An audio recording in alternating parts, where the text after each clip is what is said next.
people. Yes. You are watching the Marcia Week Show, and we are coming to you live from Barbados. And I have in my hand the national flag of Barbados, and you just heard the anthem of Barbados. Welcome to the Marcia Week Show. Oh, we have an amazing one for you tonight, folks. And tonight we are talking about marching. March, we are march. We will defend our birthright. This is this Saturday, October. And we needed to put the date on that. But this Saturday at 10 a.m. And the protest march is happening, guys. The immigration and citizenship bills. Two bills, my fellow Barbadians, that could change Barbados forever. Saturday, October 11th at 10 a.m. from Massacre Park, right there at Kensington Oval, to Independence Square. And let me just, as I keep that poster up, let me welcome you all, because listen, as I welcome you, I'm inviting you to the march. I'm inviting you as a fellow Barbadian. Let me tell you something. I gotta keep my flag in my hand. Let me tell you something. If this is in your heart and not just in your hand, if this is in your heart and not just in your hand, you're going to be just like someone who I know is not very well. And she said, Marcia, I'm going to need that van. I want to be in that van. I can't walk the road, but I'm going to sit in that van that is provided for the march, because this is too important. This march is too important. These two bills, the immigration bill and the citizenship bill, these two bills could change Barbados forever. And we're not exaggerating. The Barbadian passport through the citizenship bill will lose its value. Yes? 6 months. 6 months within a 2-year span. You're in Barbados, you came in and you got your permanent residence. You can apply for citizenship. It will change Barbados forever. Okay, so Judy Jilks, you are invited to the march. I know you're going to be there with your t-shirt. Bring your Matthew B. Matthew B is going to be there. He takes time off from his work. He's self-employed and he's there. Teroni Hall, you're going to be there. Mildred Ben, Marcia Miller, are you going to be there? Cedric Smith, Cedric Strawn, Lori. I don't remember where Lori's from. Winnie, are you going to be there? Or if you're in Barbados, the place to be on Saturday, October the 11th at 10 a.m. Marva and Tyrone and Gelbiz and Marcia and Michael Jilks, Beverly Prescott, Cameron Holland, Sharon Innes, Aaron Hunt. And let me tell you, guys, we have a new song to share with you tonight. Anybody want to hear the new song? Listen, I told Dave, don't play it at the beginning. I've got to hype the people up for this one. Listen, I'm going to have to get up and march for this. I'm going to get up and dance away for this, you know. Listen, Callie B, I know you can't be here, Callie B. Yeah. Yes, we're going to keep up the good work. But you know, Callie B, I know you were in Barbados. And when you were in Barbados, you came to the march. You did. Yes, Diana. Husband says, I'll be there. Yes. Houston Fields, will you be there? This is important. The big question is, who's going to defend Barbados? And I always say to you, Mr. Thorne, he is in the House, in Parliament, along with his 2 opposition senators, right? They're in the Senate, but we can't leave it to them. We're in a bad position. We all put this country in a bad position.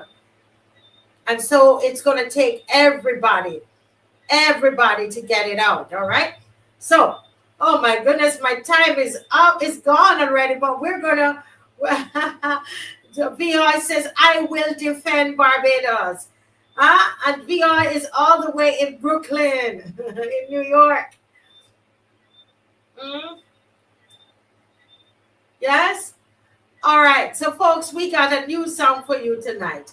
And let me tell you, I think I might change up this segment a little bit. But let me play this song for you. Dave, you ready? March, we are march, march, march, march, we are march, march, march. Now we are marching on to progress. Time come sound the alarm, and we don't care what the BLP say or what they say we are. And we need to fight the BLP and to set Barbados free. We are blood, fire, comrades, and we march into victory. Everything them pop down, we are go build back. We are go build back better than before. Everything them take away, we are go bring back. We are be set it right and restore. Time come to ease up the pressure, cause Barbados can't take no more. We are stepping out of darkness into the light and kick down corruption. We are marching on to progress. Time come sound the alarm, and we don't care what the BLP say or what they say we are. And we need to fight the BLP and set Barbados free. We are blood, fire, comrades, and we march into victory. Everything them pop down, we are go build back. We are go build back better than before. Everything them take away, we are go bring back. We are be set it right and restore. Time come to ease off the pressure, cause Barbados can't take no more. We are stepping out of darkness into the light and kick down corruption door. Dig it down, dig it down, dig it down, dig it down, dig it down. March, we are march, dig it down, dig it down, dig it down, dig it down, dig it down, dig it down. March, we are march. Hey, hey, hey, hey, hey, hey. March, we are march.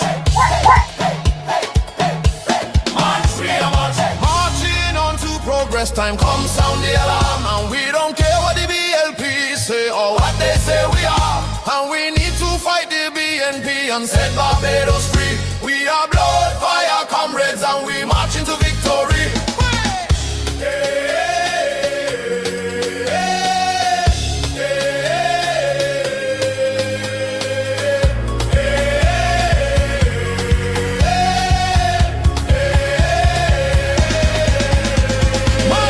march, march, march, march, we are march, march, march, march, march, we are march, march, march, march, march, we are march, march, march, march. We are marching on to progress. Time come sound the alarm, and we don't care what the BLP say or what they say we are.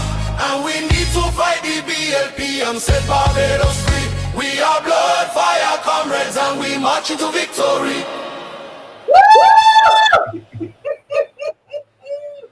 Listen, listen. Who said wheel and come again? Who said haul and pull up? Listen. Who love this song? If you love this song, we're going to have to play this song again. And listen. Who want to? We're gonna play the song. And who want to send me a video of themselves dancing to the song? Video yourself. Get your camera ready, your phone ready. We're gonna play the song. We're gonna play the song. Yes, we're gonna play the song again. We're gonna play the song again. Yeah. And when we play this song, I want you to take a video, man. Take a video and send it to me. Who's going to take the song? Listen, you know, this is going to blaze on the road, guys. We're going to dance. We're going to blaze. This is a warfare song, you know. This is warfare song, you know, guys. Who knows that this is a warfare song? Adrian! Adrian! Who is going to take their video? Take a video of yourself dancing to this song and send it to me. Even if it's a little piece, right? Send it to me. You can let me know if I can show it, all right? But we're going to have fun with this song tonight. Yes, wheel it again, Marcia. There's a wheel and come again. Oh, my Lordy. Listen, oh, goodness. Ooh, this one, I feel this one in my belly, boy. Anybody else out there will feel it in my belly. Are you ready? Are you ready? Man, March, we are march, march, march, march, we are march, march, march. Cause we are marching on to progress. Time come sound the alarm, and we don't care what the BLP say or what they say we are. And we need to fight the BLP and to set Barbados free. We are blood, fire, comrades, and we march into victory. Everything them pop down, we are go build back. We are go build back better than before. Everything them take away, we are go bring back. We are be set it right and restore. Time come to ease off the pressure, cause Barbados can't take no more. We are stepping out of darkness into the light and kick down corruption. We are marching on to progress. Time come sound the alarm, and we don't care what the BLP say or what they say we are. And we need to fight the BLP and set Barbados free. We are blood, fire, comrades, and we march into victory. Everything them pop down, we are go build back. We are go build back better than before. Everything them take away, we are go bring back. We are be set it right and restore. Time come to ease off the pressure, cause Barbados can't take no more. We are stepping out of darkness into the light and kick down corruption door. Dig it down, dig it down, dig it down, dig it down, dig it down. March, we are march, dig it down, dig it down, dig it down, dig it down, dig it down, dig it down. March, we are march. Hey, hey, hey, hey, hey. March, we are march. Hey, hey, hey, hey, hey, march, we are march. Marching on to progress. Time come sound the alarm, and we don't care what the BLP say or what they say we are. And we need to fight the BNP and set Barbados free. We are blood, fire, comrades, and we march into victory.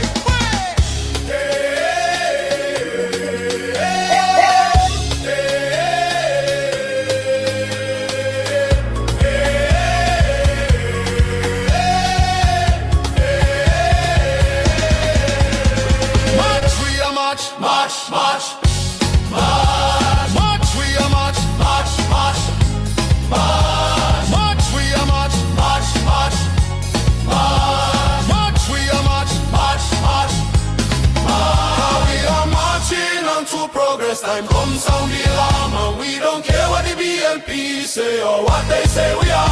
And we need to fight the BLP and set Barbados free. We are blood, fire, comrades, and we march into victory.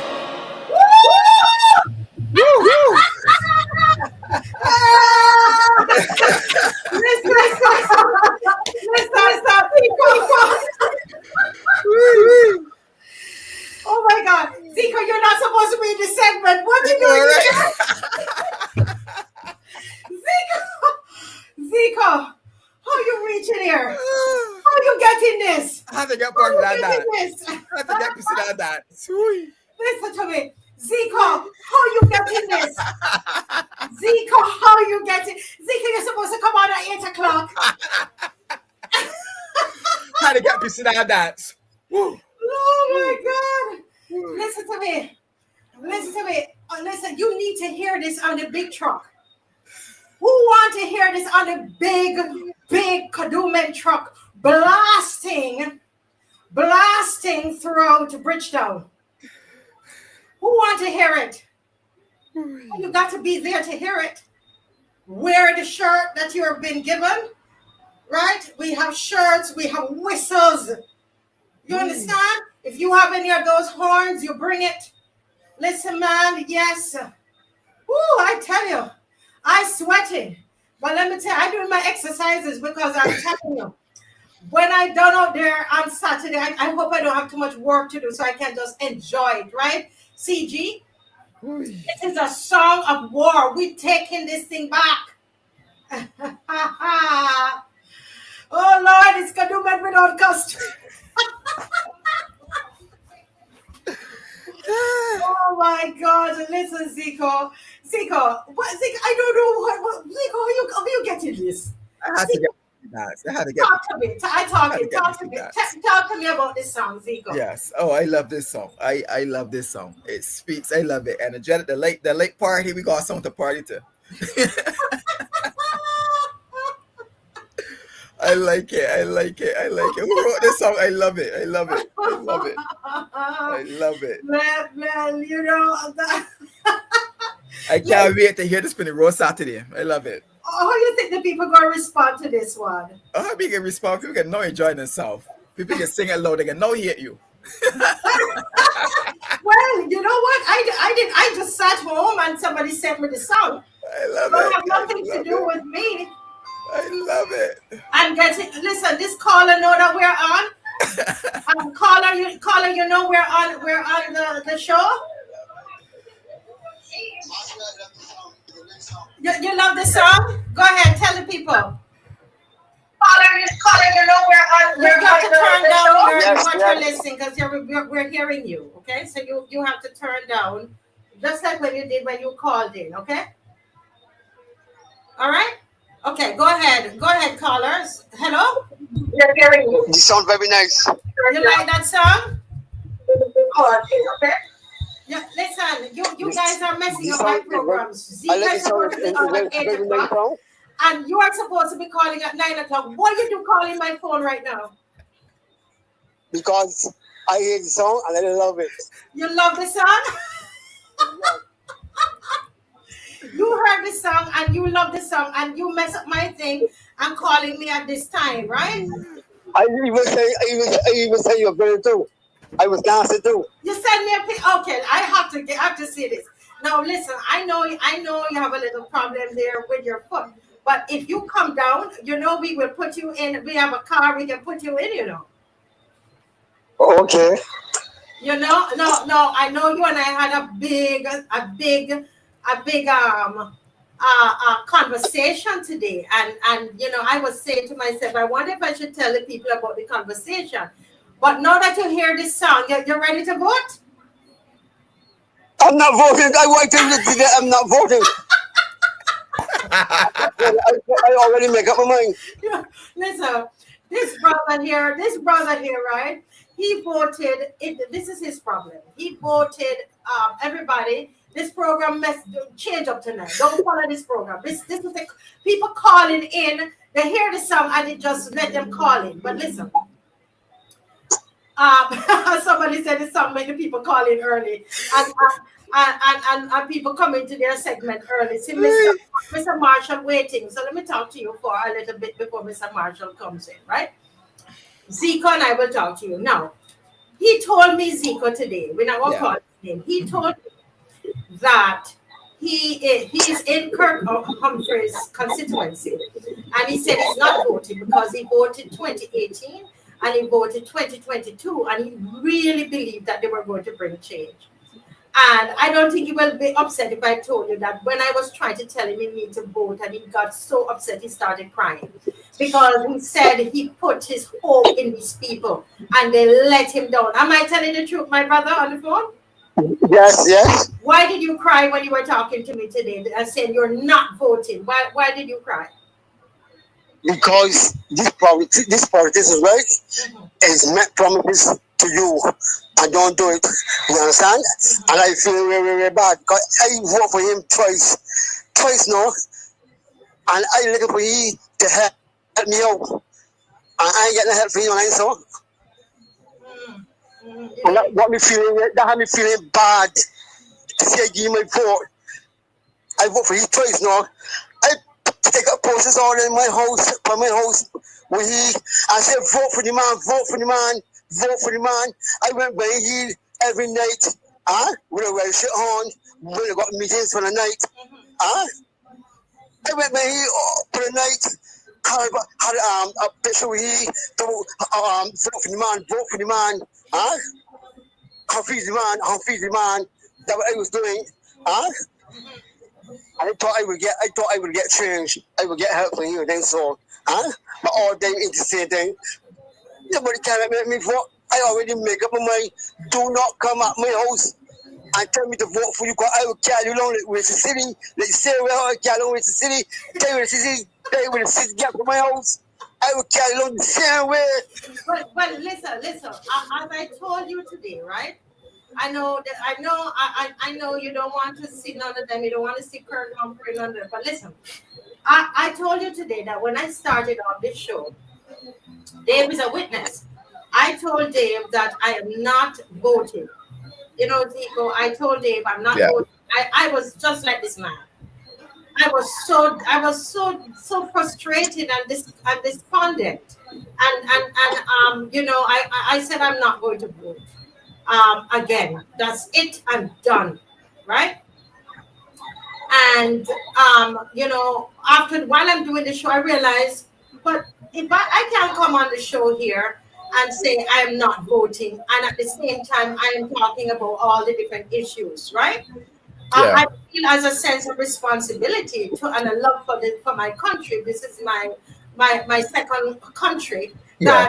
that for my country, that I need to do something. I need to vote. Now, the truth is that I've always voted in Barbados. I think I voted 3 times. Every time there was election, I voted. It's just Right, that this time I vote in Great Parliament too. I vote in Great Parliament and I vote for Billy Miller too. You voted for Billy Miller and who else? And Billy Miller and Kurt Humphrey.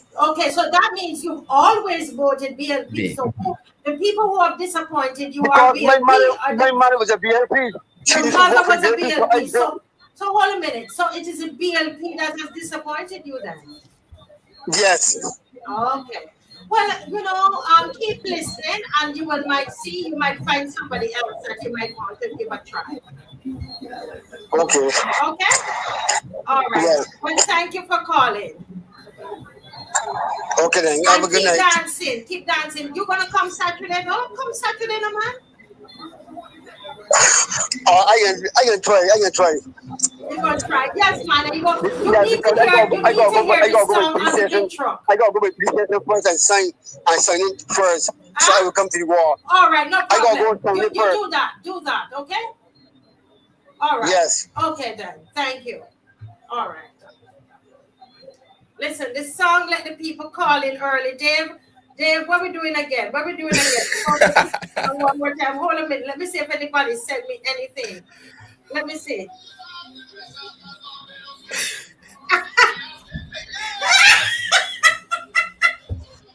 Listen. I'm gonna Dave, I'm sorry. You all could tell I love a good fun. Dave, I'm sending you the man video that the man dancing. Please, we're gonna have some fun tonight before Mr. Marshall comes on. Let me bring on Mr. Marshall early. Mr. Marshall, can I put you in the fun? I love a lot of fun. That's okay? All right. So Mr. Neil Marshall, welcome to the Marcia Week Show. We're not as crazy as this normally. But Marcy, good night, to the panel, good night to all the listeners. I am smiling and grinning from ear to ear. I could just say it's crazy. I was just watching you guys going at it. I'm feeling the energy and the exuberance. It's amazing. Thank you for having me on, though. I really do.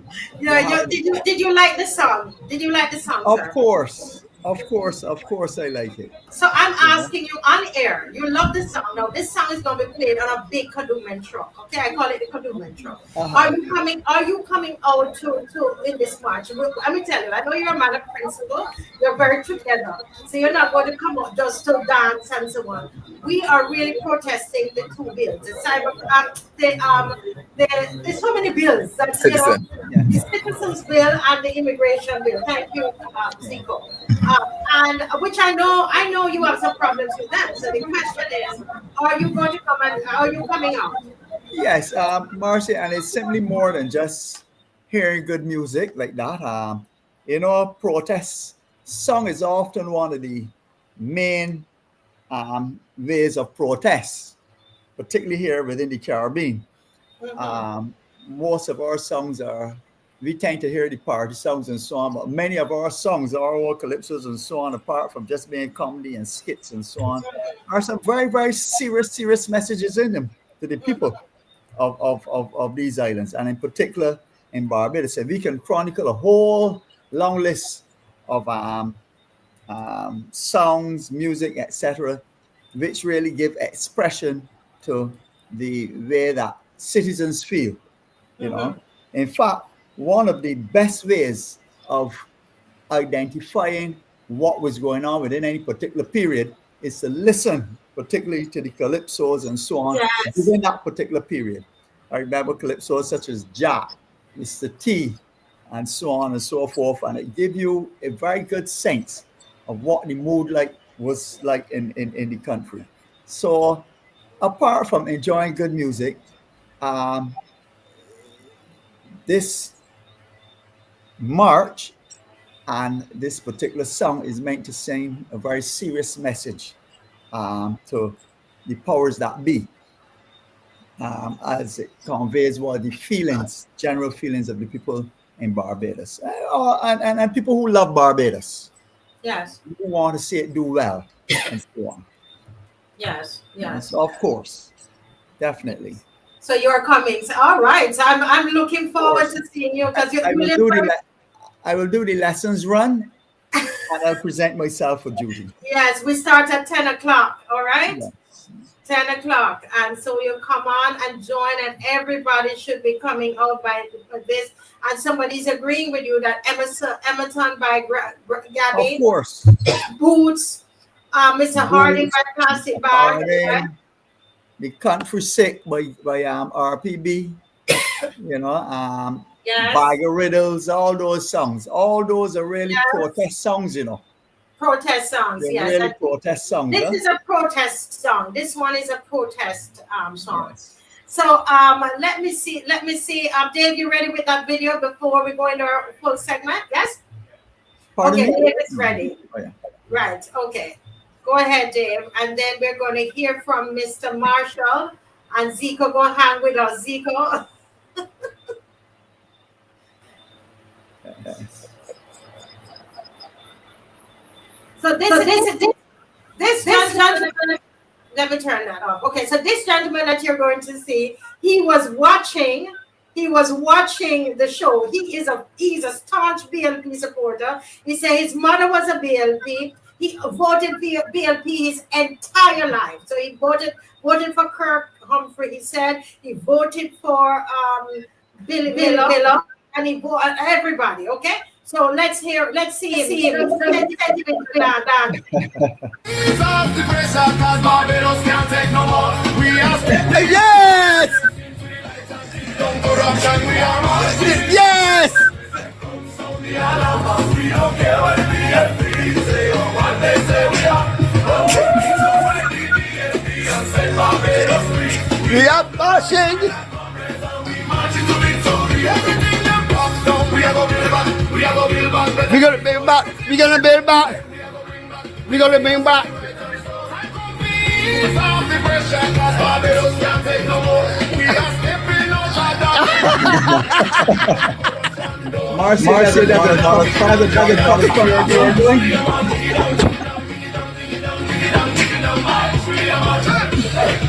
Hey, hey, hey, hey, hey, hey, hey, hey, hey, hey, hey, hey, hey, hey, hey. We don't care what the BLP say or what they say we are. And we need to fight the BNP and set Barbados free. We are blood, fire, comrades, and we march into victory.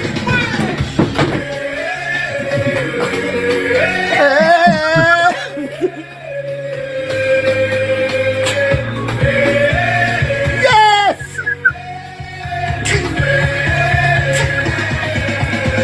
March, we are march, march, march.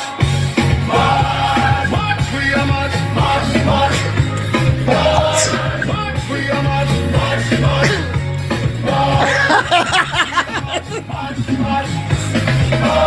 We are marching on to progress and come sound the alarm. We don't care what the BNP say or what they say we are. We don't care what they say, man. We don't care what the BLP say. We are blood, fire, comrades, and we march into victory. We marching to victory, man. Yes, boy. Well, I think, listen to me, guy. I love this guy. You know what? At least he's at the stage where he knows, right, Zico? So we're not going to throw him away. We're not going to listen. I think this song is converting this man. Yes, He's getting converted, right, Zico? It's What correct, you correct, say? correct. If you're not gonna Being vote, honest. if you're not gonna vote them in, vote them out. Simple.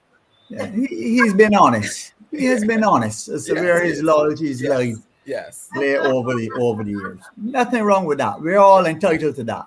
We're entitled, and we're not. All entitled Listen, to that. guys, we're not gonna beat him down in the comment section Not at either. all. The show is for everybody, and that's Everybody. all. That is quite fine. And it was a pleasure talking to him. And thank you for calling and being so vulnerable, sending you. And he watches every night, he says. So leave him. All right. That says a lot. That says a lot. That says a lot. He's one converted. He's a converted dear. Oh my. But you know what? We're laughing and we're talking here, gentlemen. But we have a serious situation in Barbados, and I actually invited Mr. Neil Marshall, who's an attorney at law, and he is going to be talking to us about contract workers in Barbados, not just in the private sector, but in the public sector as well. And Mr. Marshall, the floor is yours. You go ahead because you start off the discussion. Zico and I, we will, we'll jump in at any time. But the floor is yours. And we're a little informal because we were all dancing and so on. But it's a serious topic. All right. So over to you, sir.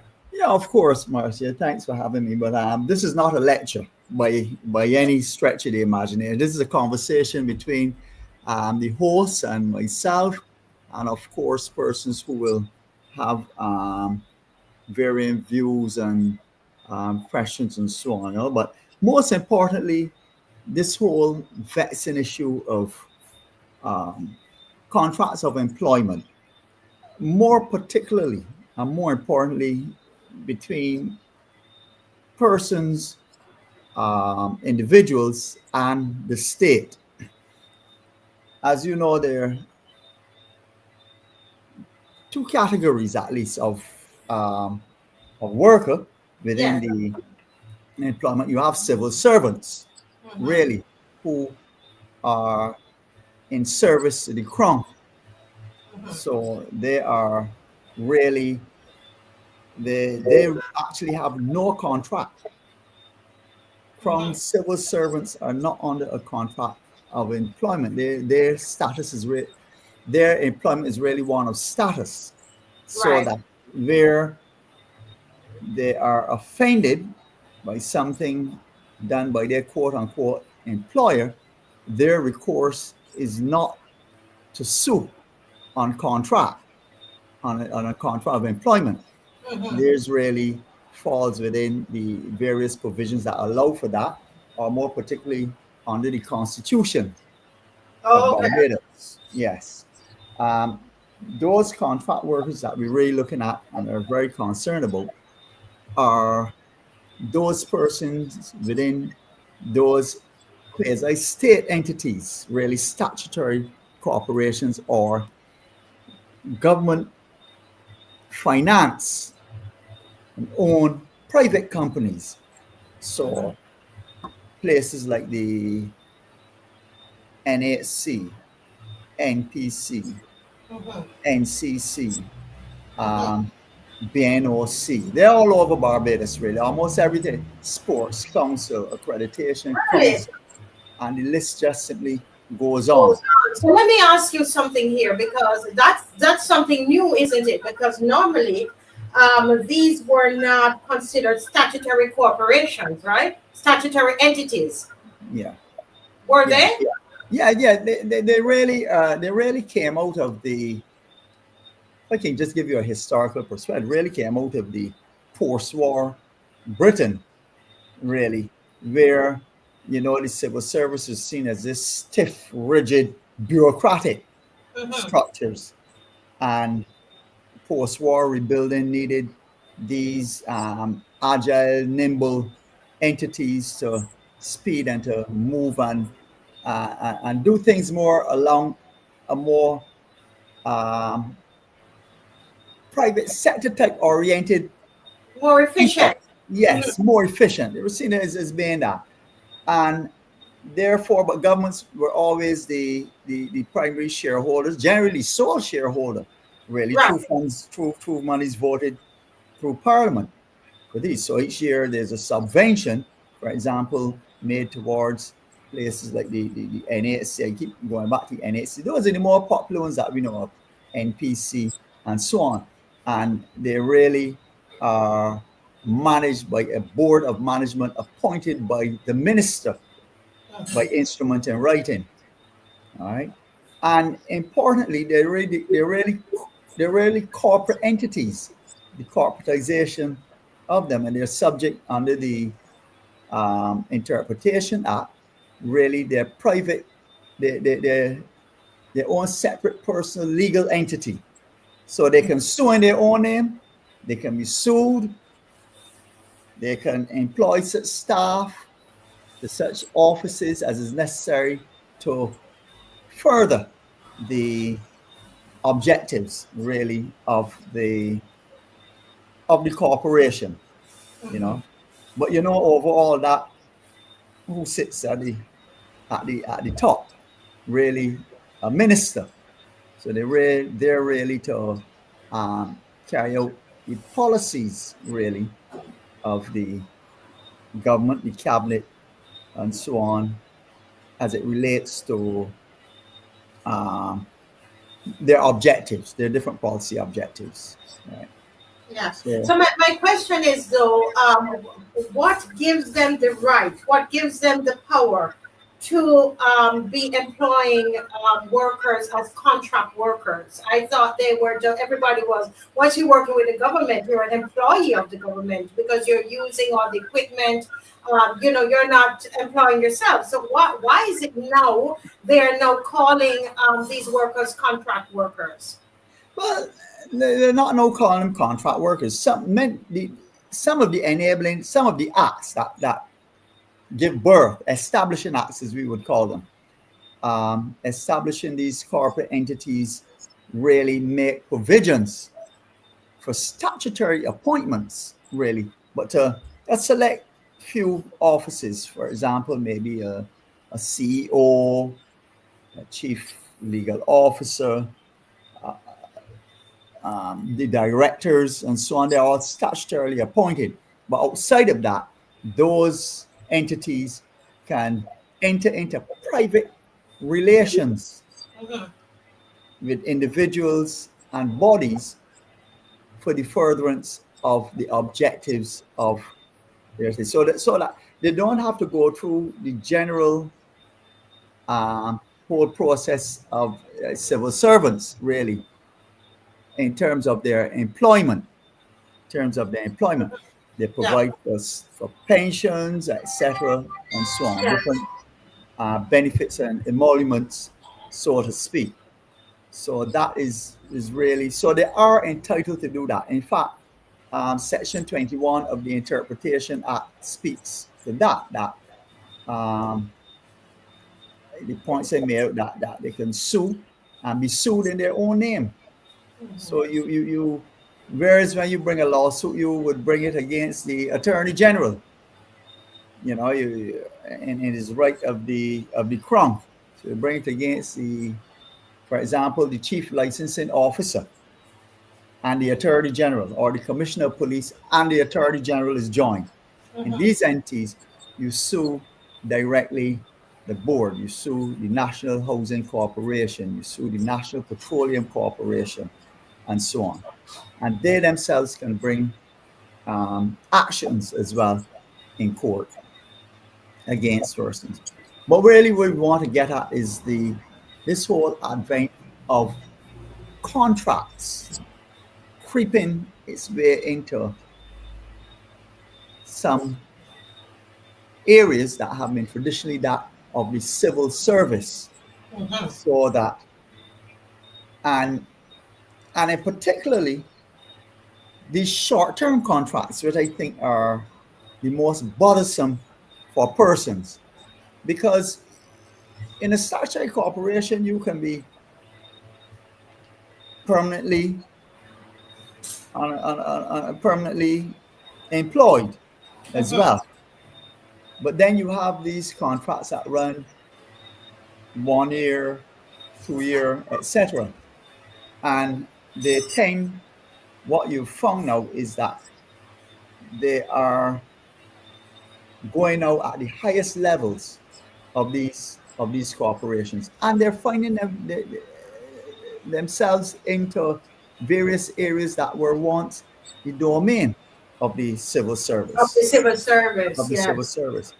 In fact, it has been floated in Barbados that we should start putting persons such as permanent secretaries on contracts. Oh my goodness, That, really? that has been floated here. One friend of mine who is quite deeply and influentially involved with the thing cited the case of New Zealand, where persons at that sort of level are now put on. We move to put them on these contracts, 2, 3, 4 year contracts. You see, Yes. and that must be. It brings no real stability, really, to the administration of to government administration, in my view. Respectfully, I say that. Let me ask you something though, and the ZICO, feel free to jump in if you have a question or a comment.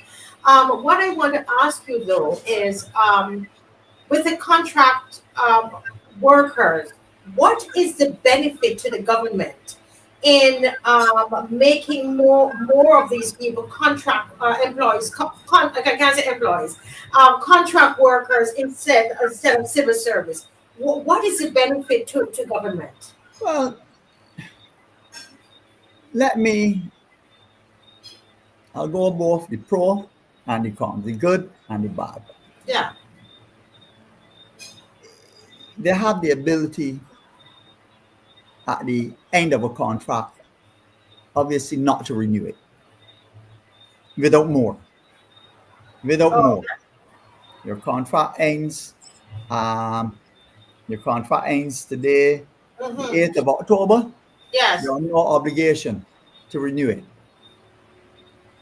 It allows persons to, I suppose, retain the best and shed themselves of the worst. And sometimes that is something that we must admit, if we have to be honest, sometimes plagues the thankful civil service, the inefficiencies and so on. One of the most remarkable things that from my short stint in working within the environs of government, is that everybody seems to want a government job. And when they say a government job, they say it for two reasons. One, security of tenure. And also, on the other hand, the other underlying view is that they don't believe, by some myth, I don't know where it came from, but that security of tenure comes with sometimes gives a comfort, put them in a comfort zone. Yes. Okay. There is this view that civil servants don't work as hard or don't like to work. It's a view. It's not necessarily so, but it's a view. It's an absolutely false view. Yeah. That has been allowed to gain a foothold. But I tell you, I've worked with many persons inside the civil service, and they are no different to those within the private sector. They go over and beyond the call of duty. Yeah. And of course, you cannot discount in any organization, private or public, that you will always have one or two slackers. Bad. So that's the civil service. So the civil service generally gives you security of tenure and comfort. And you will hear people that they just need a government job, so they believe they're set. Now, what has happened? You get gratuity. You get, just forgive me, you get things like gratuity, the different benefits, really, that persons feel generally come with it. Is a much more taxing or onerous process. Yes. Of having to for disciplinary hearings, etc., being, you know, and so on. So it's really one of status, because, as I said, you really cannot sue except you bring an action under the Constitution. You can't go and say for unfair dismissal and this and that and the third, the civil service. But again, we come right back to the statutory corporations, really. So, as I said, on the one hand, you have the ability to recruit, but recruit comes at the beginning, but to retain the best, most efficient workers and so on and so forth. The nefarious aspect of that is that ministers and let me just say the government, politicians, let's call it straight what it is, can impose their will on many persons who have a contract or in these short-term contracts of employment, particularly at the higher level, particularly those persons at the highest level. You see, and you're going to get me shifting between those persons in the statutory corporation and those persons in the central civil service. There's a reason why they're called permanent secretaries. Yes. At that level. There's a reason they're called permanent secretaries. Their tenure is basically almost permanent. In fact, you would have to go to Parliament if you wanted to remove a permanent secretary. It has to go through those various channels. It goes all the way up to the Governor General at the end of the day. And that's still the same way in Barbados. They have not changed that. That is still the same way. It's just those that work under them, the civil servants. They are now changing a lot of those to contract workers. Well, what they're doing is that they are corporatizing a lot of the departments. So that, for example, they are creating departments. So, for example, the National Housing Corporation, that would have been formerly that really forms part of the works of the Ministry of Housing and Lands. Yes. You see, you have the new entity that used to be Corporate Affairs. I think it's now called Business Barbados. That fell under the whole, that particular ministry that dealt with the registering of businesses, etc., and so on and so forth. All right. So while those places were headed, for example, by a registrar of titles, who's at the apex, we'll say, yeah, those persons still remain, but they're now headed over by a CEO. Yes. Who is now appointed directly by the minister. Wow. So that is okay. I see where you say where that leads up to the minister. But let's get to, because we have a couple minutes left, and I want us to focus on these contract workers and on how this is impacting families. Somebody has here. Somebody says, in my opinion, contract work is. No, that's not the comment. YWalks says, in these short contracts, workers cannot even get a decent loan to pursue their goals. So talk about the contract workers and the impact on their family and the future of families and so on in Barbados. Yes, and that we're most concerned about those persons in the majority. You have persons, we dealt with the persons at the decision-making levels where they're really subject, that contract hangs over the head like a sword. All right? But those persons in the lower categories of employment really cannot plan a future in the way that we understand how you like to plan a future. To enter into any long-term, for example, arrangements to improve their livelihood, mortgages, sometimes even things like car loans. The average car loan is over about 7 years, at least. And where you have situations even where it is bad enough where two persons,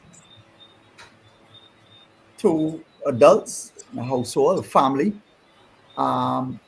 they're both on these short-term 2-year contracts, sometimes year to year, 3-year contracts. They pay the gratuity at the end of the 2 years or 3 years. So at the end of the day, they don't even have a gratuity which to look forward to at the end of their working life. Even if you kept them on a contract Right. in perpetuity for the next 20 years, 25 years, each year they're paid their gratuity. So there's really no obligation. So at the end of the day, whenever the services are dispensed with, they cannot even look forward to that lump sum of money. So let's say sometimes it allows them to pay off, if they were lucky enough to get a mortgage, children's education, and so on and so forth. Sometimes meet health issues that crop up within that period. And so we think really that it is quite unfair and unnecessary to continue to have these short-term contracts just rolling over year to year, year to year, year to year, all right, on many persons. I've had occasion to deal with 4 or 5 persons who were in excess of 15 years, and they have always been on 2-year contracts. Now, really, do you think you can go into Royal Bank and make an application for a mortgage with that? You know, courts might loan you, might give you some hire purchase facilities, because that is usually like a 2-year or so. But and that really seriously impacts upon person's ability to get on the property ladder in Barbados. It is bad enough already, but it makes it even more difficult for them to do that. And again, as I said, it does not bring stability. Does not bring stability. Persons who are on these short-term contracts, they do one or two things. Either do things that to the benefit of the powers that be, or because they don't have security, they can be at times, they're always searching. Yes. Always searching. So that you never really get the best out of them in anything. Because they don't have a comfort that they can plan, they can see a future, and so on. I see one person says that yes, I would agree that contract work is suitable for professionals who move around and so on and so forth. But I think that when we're dealing with very high level persons within the public service, that there needs to be some sort of serious security, some sort of security of tenure. So a lot of people right now, they feel insecure in their jobs, even in the public service, where normally that would bring some level of security. When did this, I believe there might have been before 2018. Is this something that has recently been instituted in Barbados on a large scale? Yes, we have had these corporations for quite some time. As I said, if you look at Great Britain, it started post-war. We started coming in these things, in particular, in the 80s and 90s. But what you found is that it has taken on a new pace, and where there seems to be the move to corporatize many departments of government for the so-called efficiency effects that is supposed to bring. Marcia, you must not disconnect this at all from the role of the International Monetary Fund. So this really has come in wholesale under this government. This government has brought it on even in a greater measure. because it forms, and it has. This is not the first time. It's not to say it's only a latest year, but it's taken on a different pace with this administration, and a lot of it stems from one wanting to gain control, a more efficient control of the public sector, particularly at the health level, but also the dictates of the International Monetary Fund, which from day one, this government has thrown itself straight into their clutches. And part of those conditionalities really has been for the government to shed itself really of what it sees, what the IMF sees as this bloated, overloaded civil service, public sector, somewhat. Yes. So basically, that's with this this government is like it's on steroids, because I was talking to a young lady about 2 weeks ago, and she was on contract, and has her child, is a single mother, and that's it. They just did not renew the contract, and I mean she was devastated. Yes. And hadn't been in the job very long, but the contract is short. These are some short-term contracts, and so here she is now on the breadline again, and trying to find something so she could take care of her child and herself. And so there's that instability that it brings for real. I mean, I know of one entity that within a period of at least a year and a half changed 4 accountants. Someone as important as an accountant, at the drop of a hat, they didn't change them. The people left them, so they didn't get a chance to rid themselves of them. Those persons removed themselves of businesses cannot business, and I say business, I mean the public affairs and business cannot run with that sort of instability, changing. Question: with this same module, does it not put more strain on the NAS, on employment, in terms of unemployment benefits, when you have in and out 6 months here, 8 months here, and in and out? Does it not put more strain on the NAS without the same model? Yes, I mean, if you are having a situation where persons are paying the NAS and they don't leave the job, but they are sent from the job, there are claims that are able then to be made on that service, as well. As well as the welfare department in particular, because you're looking at a whole range of workers, from top, middle, right down to the bottom. And if you have them in rotation, the reason why I said that, if you have them in rotation, in terms of you come and you work 9 months, obviously you will have to be paying contribution in terms of NAS and what's not. And you have them in rotation, somebody come in for 9 months, you ship them out again, they have to go back to the unemployment bureau, get some money again. So it ends up putting strain on the system itself. And then later on, we can hear that, we need more people contributing, but what's the sense that you're contributing and then still have a module like this that ends up putting more money? I mean, end up pulling more from the taxpayers' dollar. Out of that system. Yeah. I see Justin here is speaking about the accountability, for example, in the awarding of contracts and work. These entities are able to enter into separate private contracts with whosoever. Yes, they may set up all sorts of tendering processes and so on and so forth.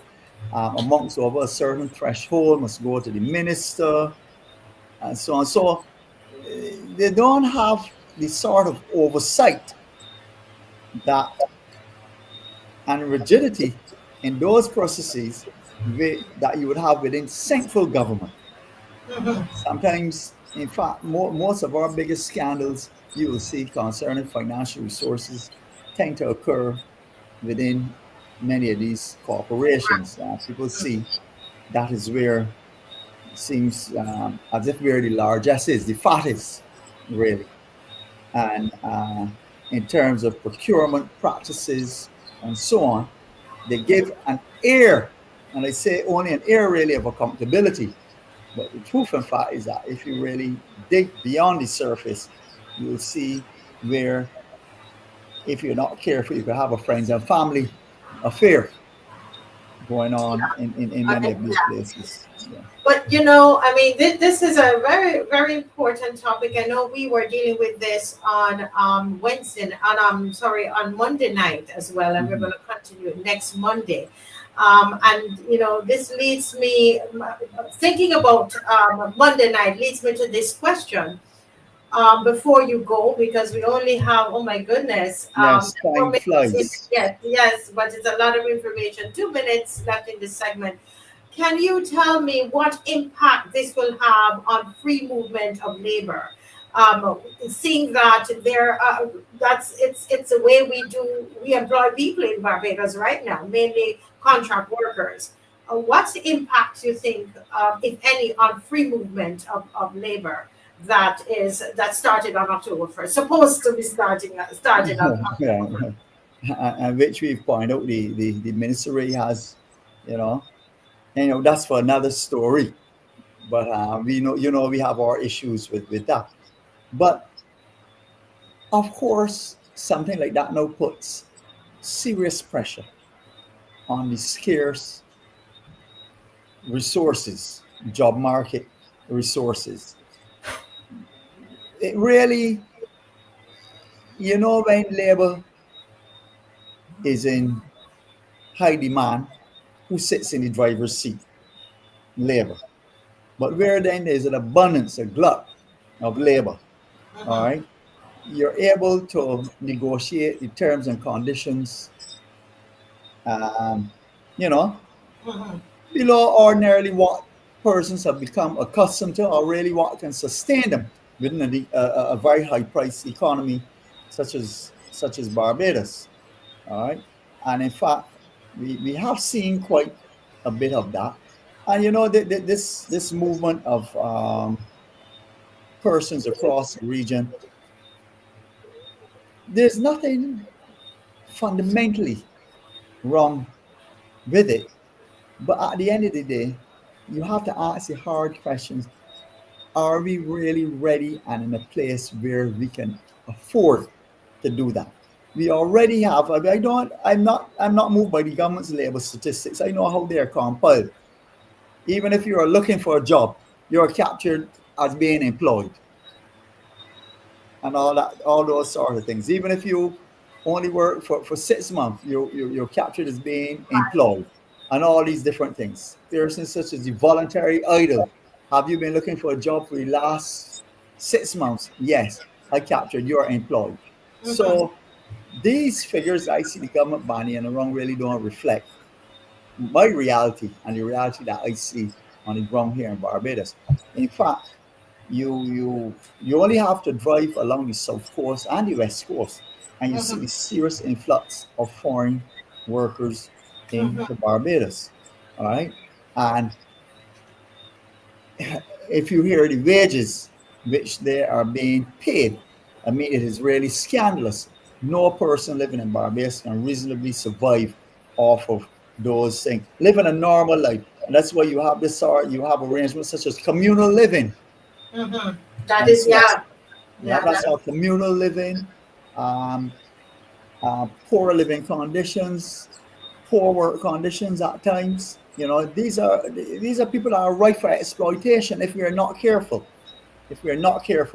And I, for one, believe that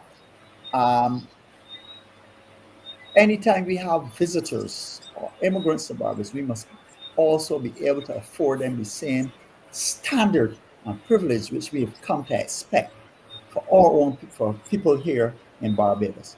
So we have to be careful with that. Well, Mr. Marshall, thank you so much. And I know you deal with a lot of these persons on a daily basis. And I was, we had a long chat about it, and I thought it was important for you to come on and to share with us. Very educational here in the history of it and where we are now. And to know that, as you said, that it is almost like it's on steroids.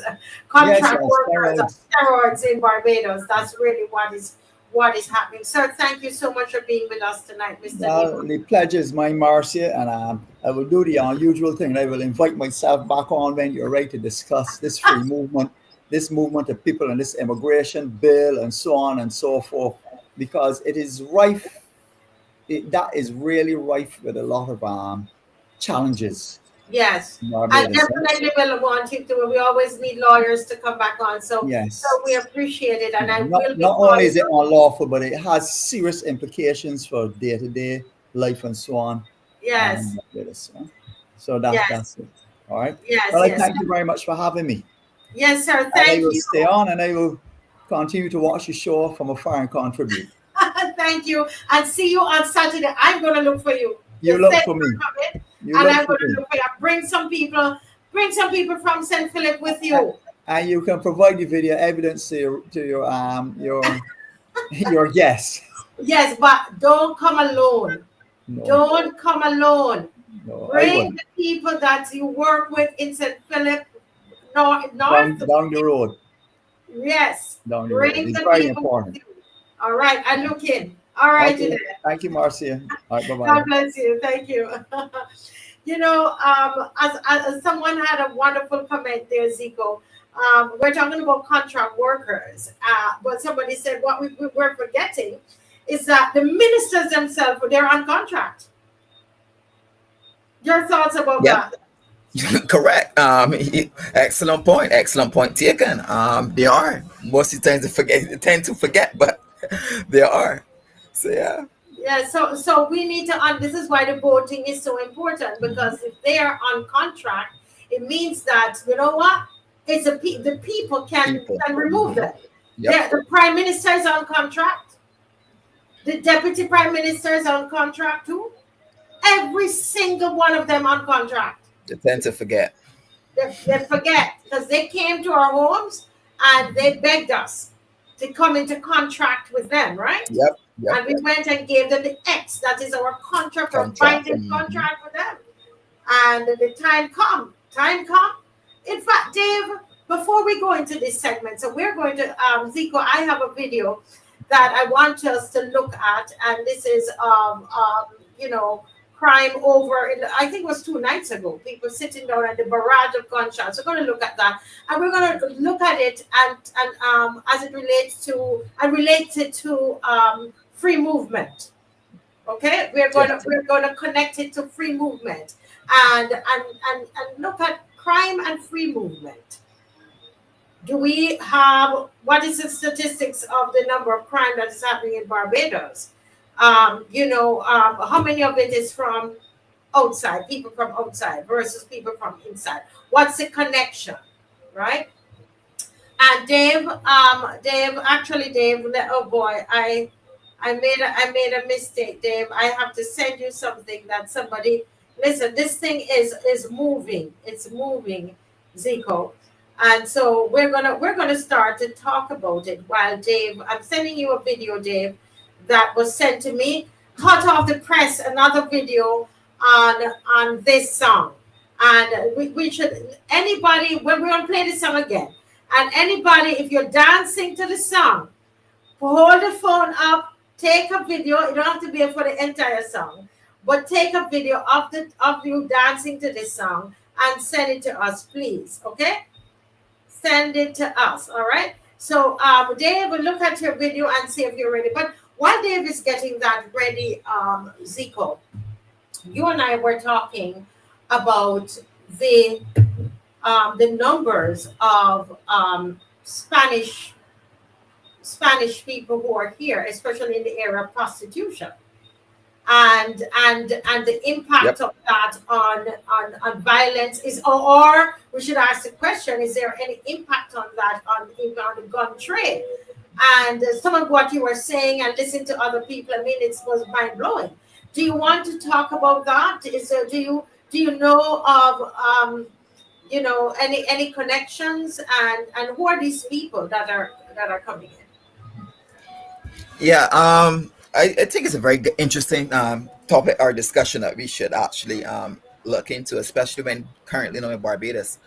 We could even see within our neighboring Caribbean countries as well, like Trinidad, having the problem with Venezuelans coming in and the gun trade between the two, what's not, and the problems that has even caused there. So I think it's very mindful, and we need to really be alert when it comes to that as well. And even in terms of just simple culture words, you understand, like for instance, Trinidad, when it comes just simple culture wars between the Black and the Indians, Yes. And the impact that it has there as well. So I think we need to be very mindful of that, because when we look at it, especially currently when it comes to the prostitution and it comes to even the drugs back and forth between our neighboring countries, I think we need to be very, very mindful where that is concerned. Right now, we've been seeing a lot of Colombians and a lot of Venezuelans coming into the country as we speak.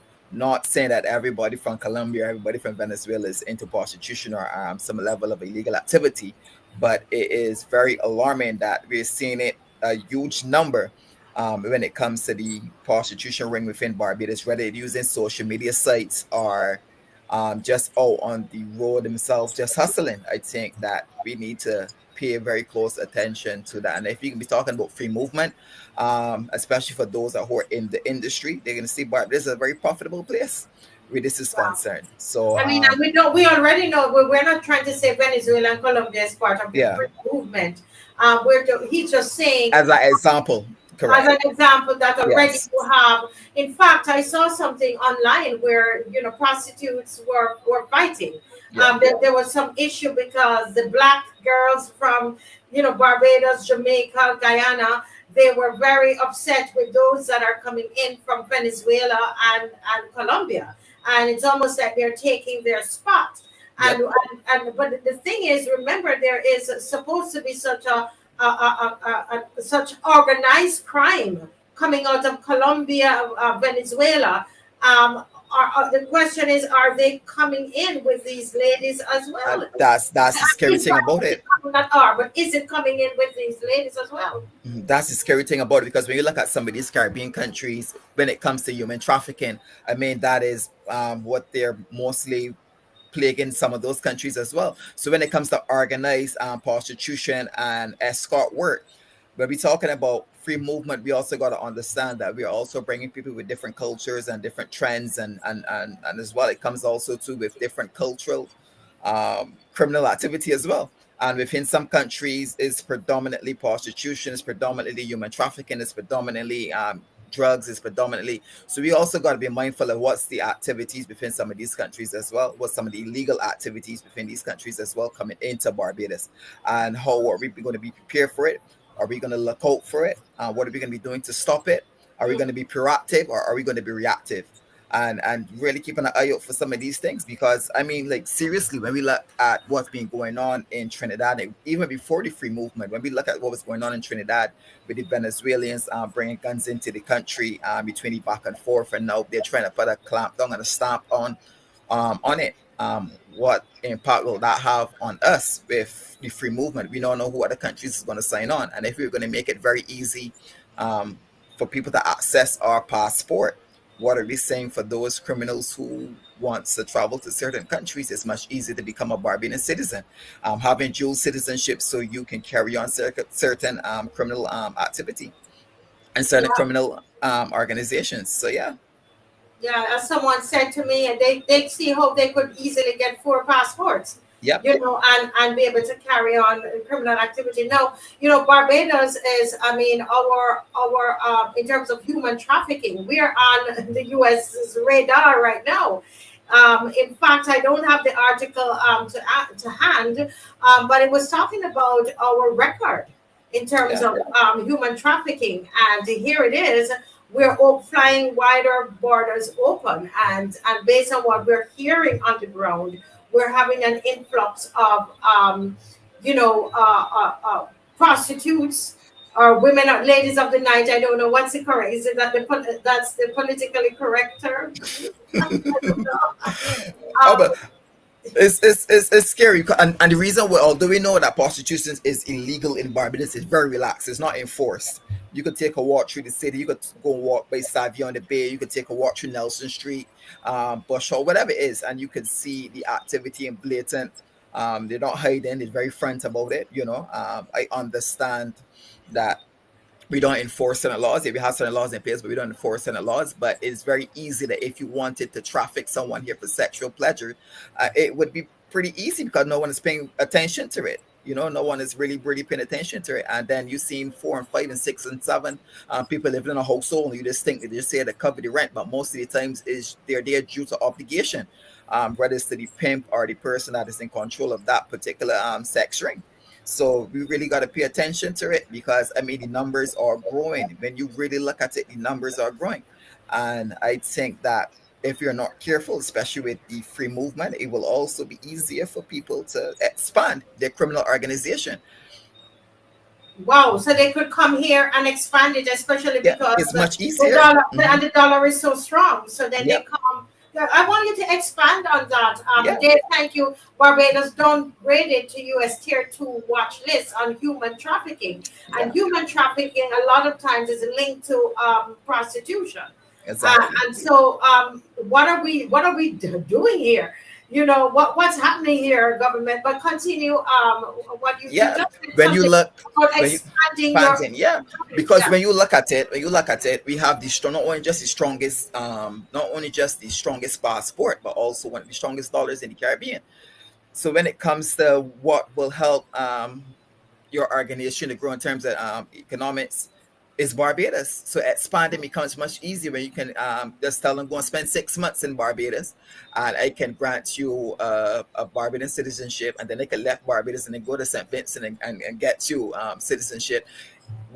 It's easy for you to expand. It's easy for you then to expand your organization, because when we look at some of these clubs that they have current right now, which are supposed to be bars and lounges and stuff along those kind of lines, it's easy for you to sell your business. And as I say, once again, no one is really paying attention to it. No one is really checking and looking and saying, well, let me try to crap dump on this side. I think it's very, very, it's sometimes even scary when you look at it, because one, if you go and you just take a walk through the city at night, I don't want to point to any country and say, well, there's only one particular country, but the reality of it is that some of these clubs are heavily invested in certain countries, whether it's Venezuela, Colombia, Jamaica, and it just can't be a coincidence. It has to be a reason why. And normally they comes in every 3 months and they're shipped out and they come back in. Countries. I want people to listen to the countries. Yeah. You have listen to the countries. Colombia, research Colombia. Yep. In fact, I know the U.S. president is focusing on Venezuela, but the heart of the drug traffic and organized crime is Colombia. And if you're having an increase in prostitutes from Colombia and Venezuela, and then Jamaica, which has a high crime rate, although it's decreasing at the moment. The question is, what are we really doing here?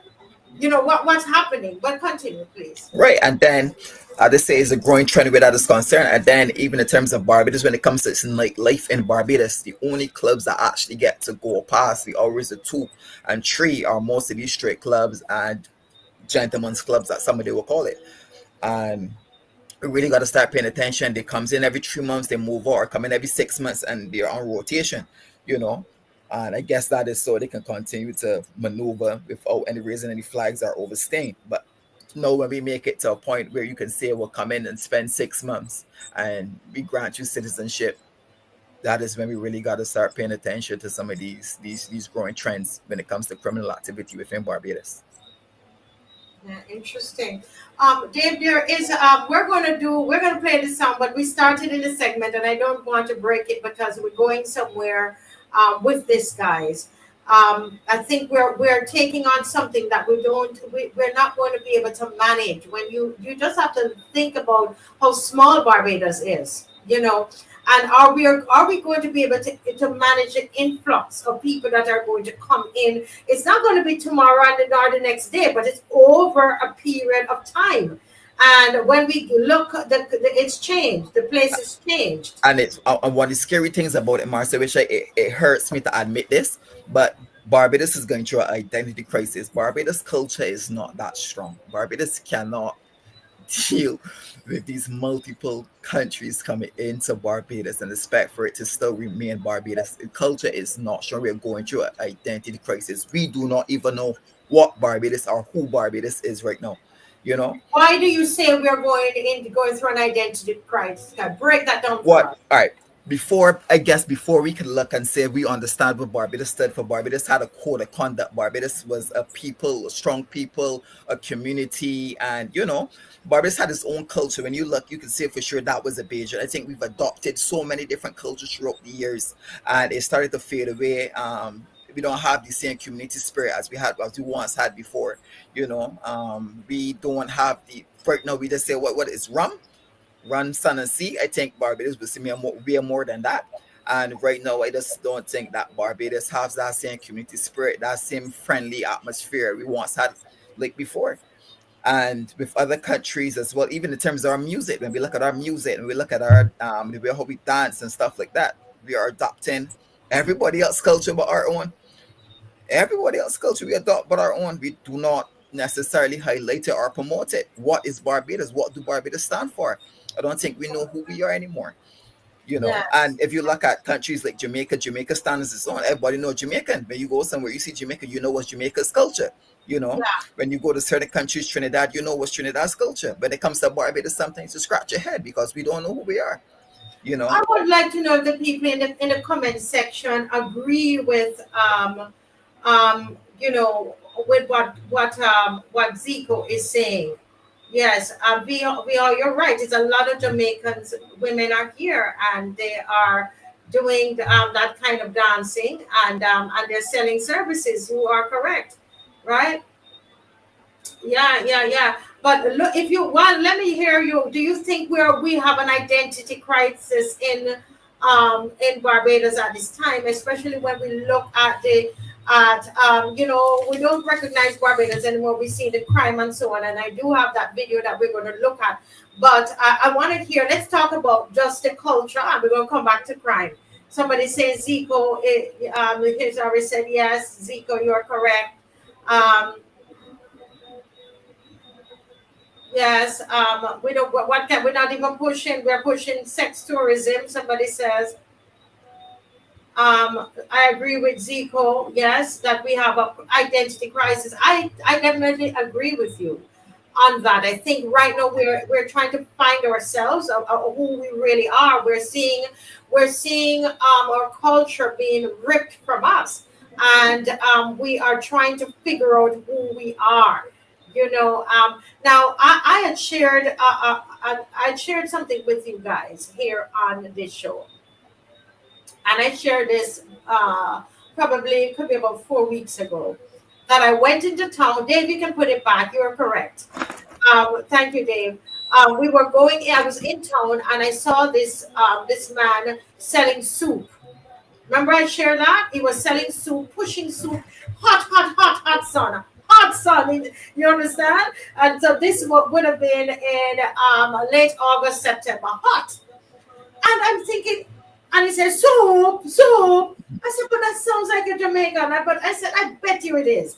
Because it is the culture of Jamaicans to eat soup at or drink at any time of the day. And we sell it as a street food. I have been in Barbados 26 years. I have never seen soup sold as a street food. Okay? I want to show you something, guys. Those of you from Jamaica, I'm not trying to stop you from eating a food and from hustling, okay? Don't get me wrong, because I thought it was cute and I was going to buy from this man. So don't email me and don't write me and tell me I'm against my country. I am not. I believe it's good entrepreneurship and I'm not against it. But I want to show, I still have to be fair to my Barbadian people to show them something here, ZICO. And I told you about this man. This is the same man that someone took in Barbados today. Okay? So Dave, go ahead and let me see. Is it a video? Yes, play what you have there, please. If you can. Okay, he's coming up. Now, the reason that I want to show them this ZICO is that there's some cultures. All right, he's ready. He's ready.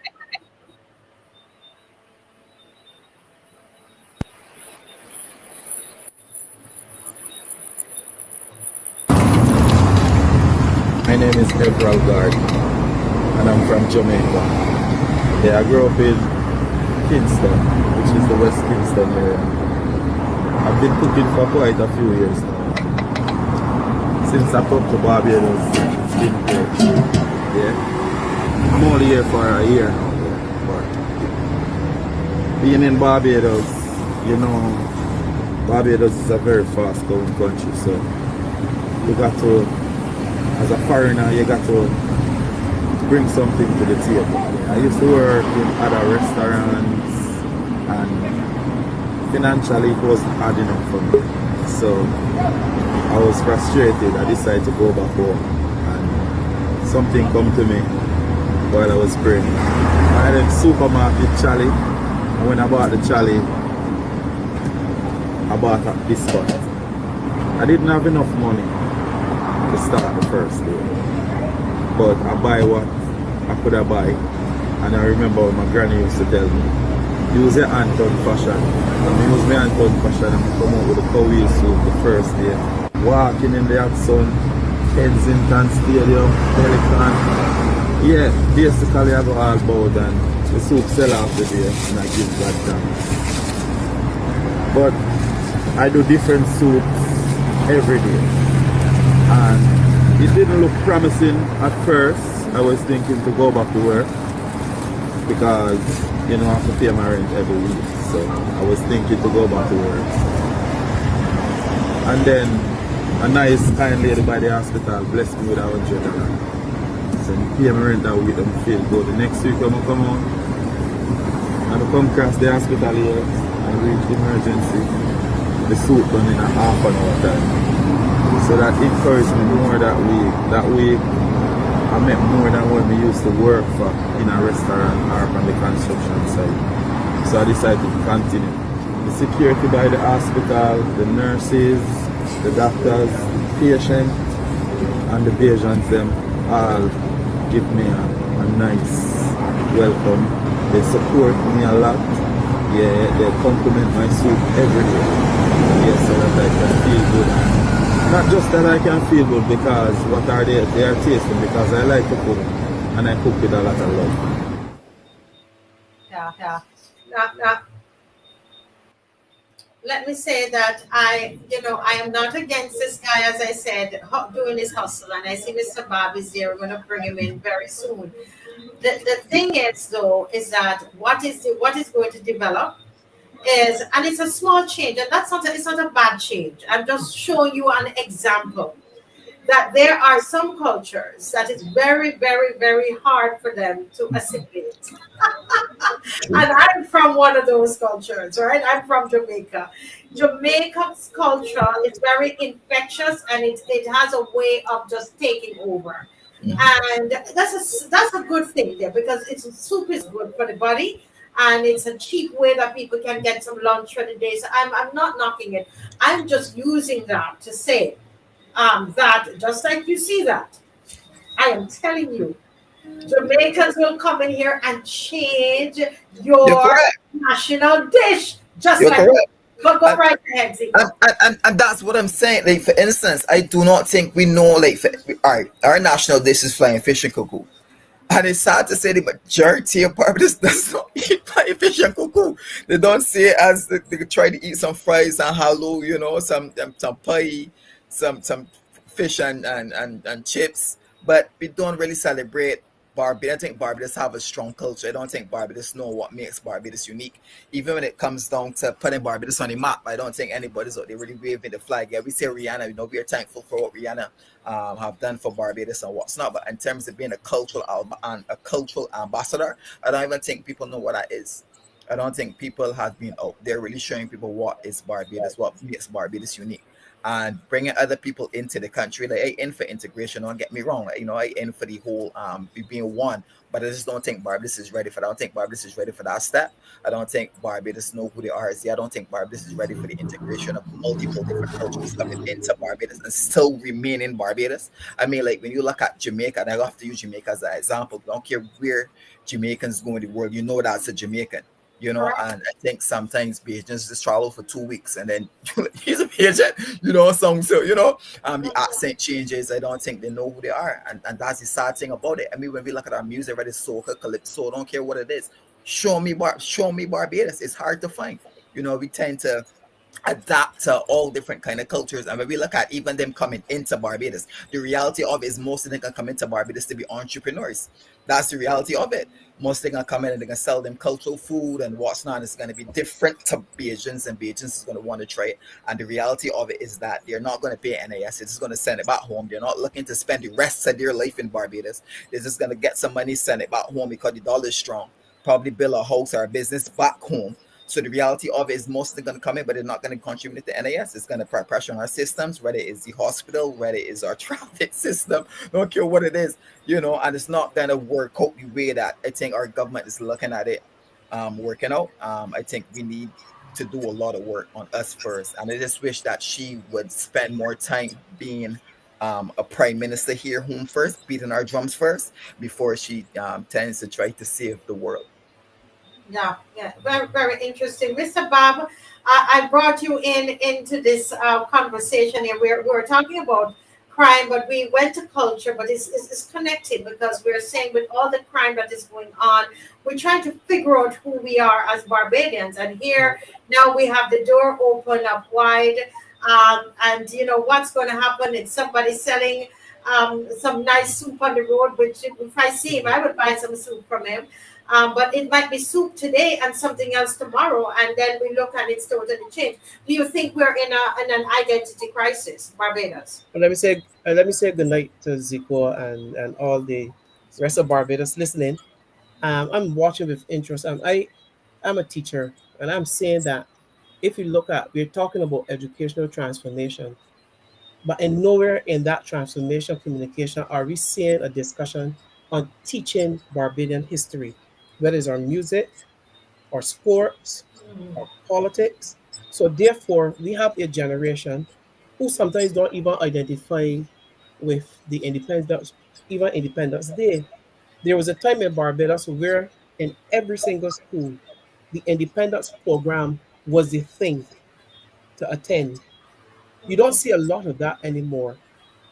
So I'm saying we have to, any transformation in education has to take into consideration, know that we are going in this direction, teaching Barbadian history in all schools, so that we are passing on our culture, our identity to the newer generation, so it's not lost. So therefore, instead of clinging or gravitating towards a culture that seems attractive, we should be spending time in our educational system making our culture attractive to our young people.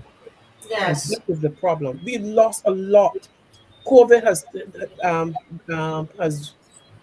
since COVID have lost contact, really a grab of get a hold of children in school. Yes, it's true.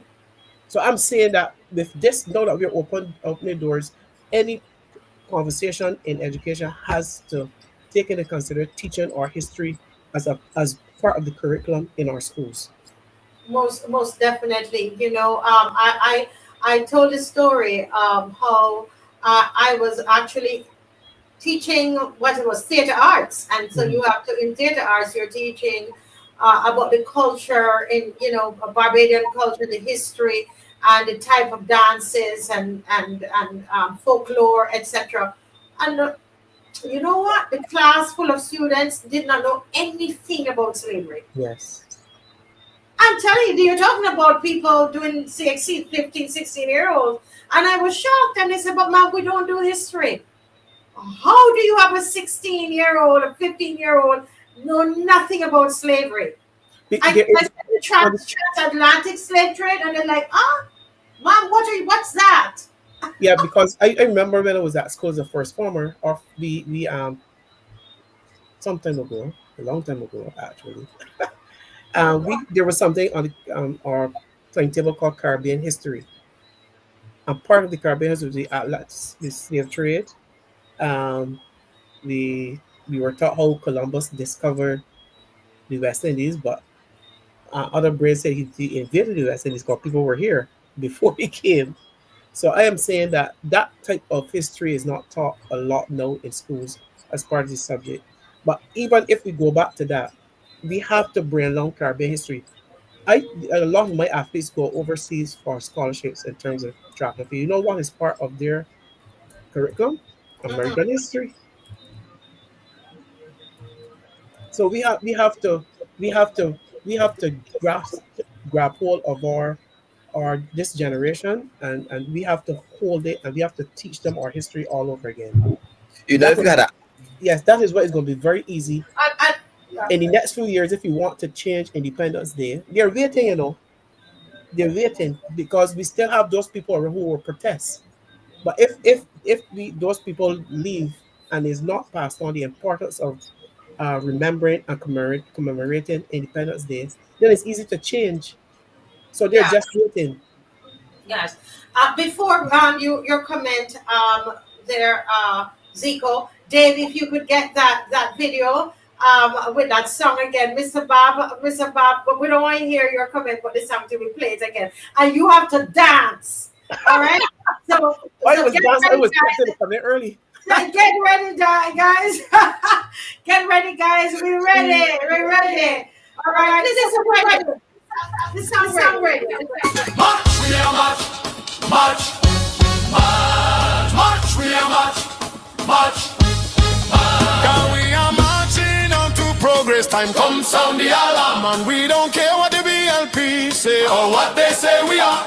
And we need to fight the BLP and to set Barbados free. We are blood, fire, comrades, and we march into victory. Everything them pop down, we are go build.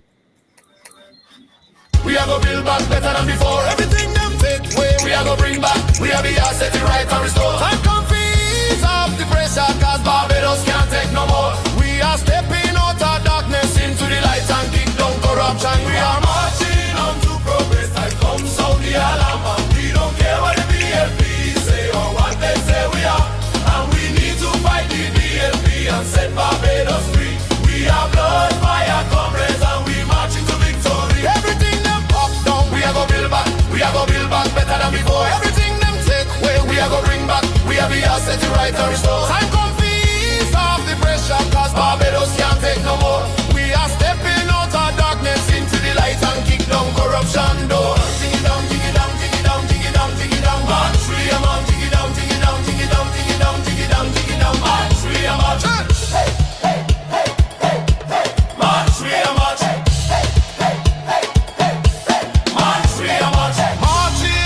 Progress time come sound the alarm, and we don't care what the BLP say or what they say we are. And we need to fight the BNP and set Barbados free. We are blood, fire, comrades, and we march into victory. Hey,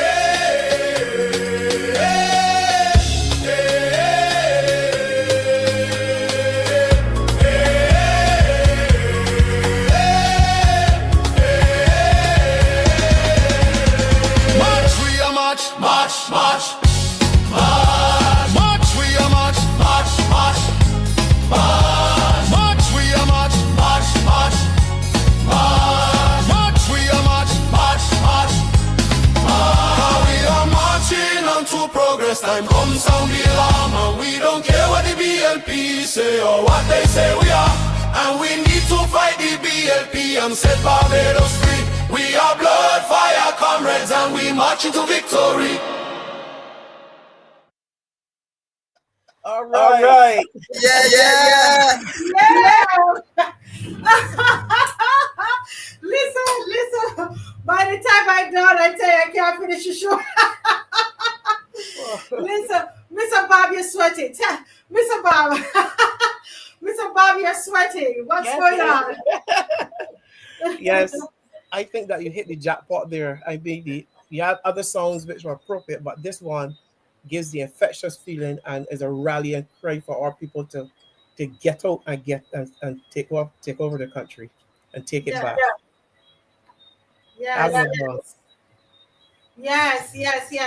And listen, you're coming out on Saturday. This is, this is going to Yes, blast. yes. I'm coming out on Saturday. You're coming Saturday. Yes, Yeah, you're bringing people with you. have to. I am saying that this immigration bill was raised by the opposition leader. I'm saying that the LP people should be out in the large support should be out in the large numbers Mm-hmm. to show that type of support. We should have people who are concerned about what this bill represents and what other bills have represented for Barbadians. This is we need to say to them to the government that we are going to stand up. We are fear you. You fear us because of the power that we possess at this point in time. You know that. So therefore, that is why you will see these type of bills and people and the I get a lot of phone calls and voice messages about people fearing how their workplaces and how people and they're not sure how to trust the person sitting across from them. That should not exist in Barbados. Mm-hmm. To get up and march about that. Yes. Zico, you'll be there on Saturday, Zico. Yep, I will be there bright and early. Why is it? Because I know no Saturdays you are generally busy, Yes, but you said you're coming to this one. Why is this so different? This because it's very, very important. Not all the other issues was not very important to me, but I love Barbados. I mean, I love Barbados. I would not want to live anywhere else, and I really just think that this is a threat to what me. I mean, like this is gonna change Barbados forever. I mean, I can understand like certain bills which was passed and what's not, but this is actually talking about the fabric of Barbados, changing the fabric, the cultural fabric of Barbados. And this is why I am so concerned about it. And this is why I have to be there Saturday. My voice needs to be known, my presence needs to be known, because it's very, very dear to my heart. As if I should support ZICO in terms of changing the fabric, and they want to change it without discussion. You want to make a proclamation on your birthday, and we're supposed to accept it without discussion. We're not only thinking about now, we're thinking about our children. You borrow as much as you like, and because we speak about borrowing because we know the impact it will have on future generations. We know the impact that this is going to have on future Barbados.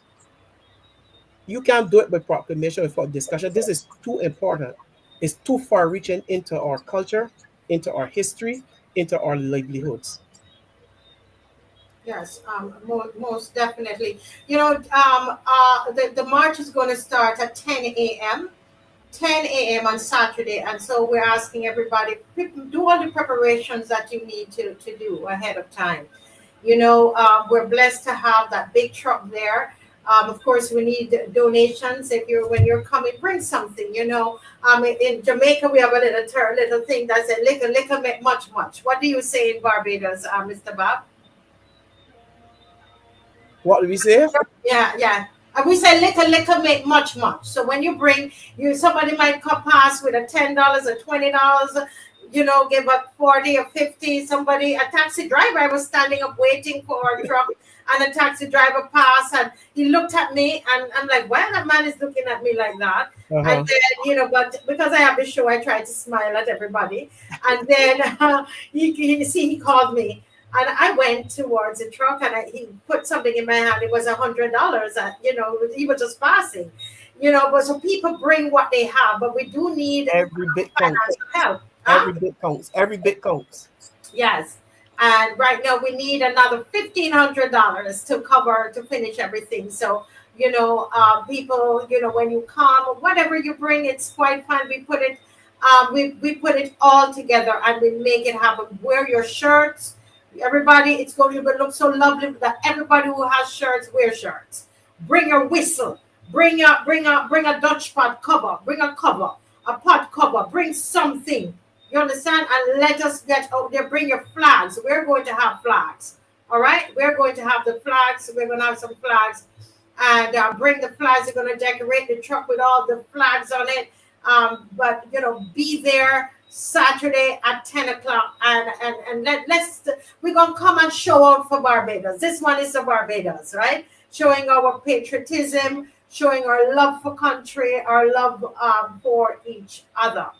Now, somebody just sent me this while Dave is gonna put up the clip, that clip that he has there. Dave, you have a clip with where there was some gunshots being fired in a particular area. We're going to have a discussion about it if Dave can put that up.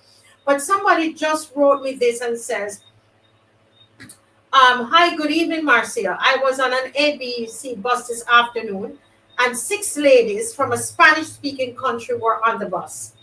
Listen carefully. They were inquiring about a pre-Concro building site, right? They had cleaning supplies, including a mop, bucket, bleach, etc. And she's wondering, how much money are they being paid? Right? And sure are they going to be that they're not, they're not being exploited? Right? So this is what it is. I mean, don't we have anybody in Barbados who can clean? I have a neighbor there who's trying to find a cleaning job. So why isn't she working at this? They said they were looking for pre-Congo. If it is pre-Congo, hiring women to clean, to mop, to wipe floors, to wipe windows, we can't do that. What is the problem? Is it the wages that they're offering these people? Are they being exploited? Why would 6 Spanish women need to be in Barbados to do that?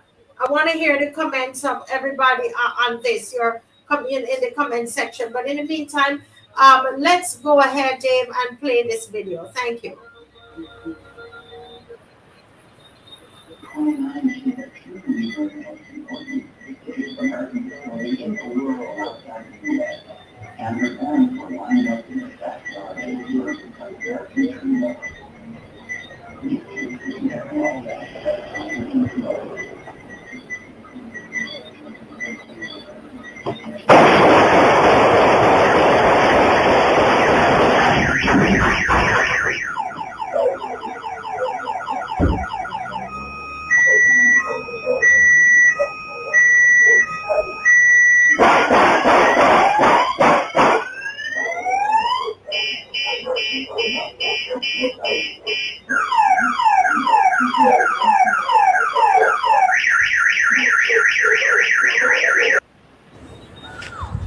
The city. Wow. Did you hear the barrage of gunshots, ZICO? And Mr. Bob? Now, this is why when I saw that, I thought, my goodness. And I would like to know what are the plans that our leaders have in terms of all that's happening in Barbados and this free movement. I'm saying, can you imagine if you begin to open the gates wider than they are open now? This is what is happening in Barbados. What is going to happen? Zico, let me hear your thoughts on what you just saw and heard. And not even just that, how easy it is for these criminals to get up on a plane and get to another country and and disappear for the next 6 months or whatever the case may be. How easy it would be. Say that again, Zico. Did you think of that, Mr. Bob? No, what, Zico? I tell you, Zico, you were in the streets, Zico. I'm telling you, you were in the streets. Yes. That is the first thing.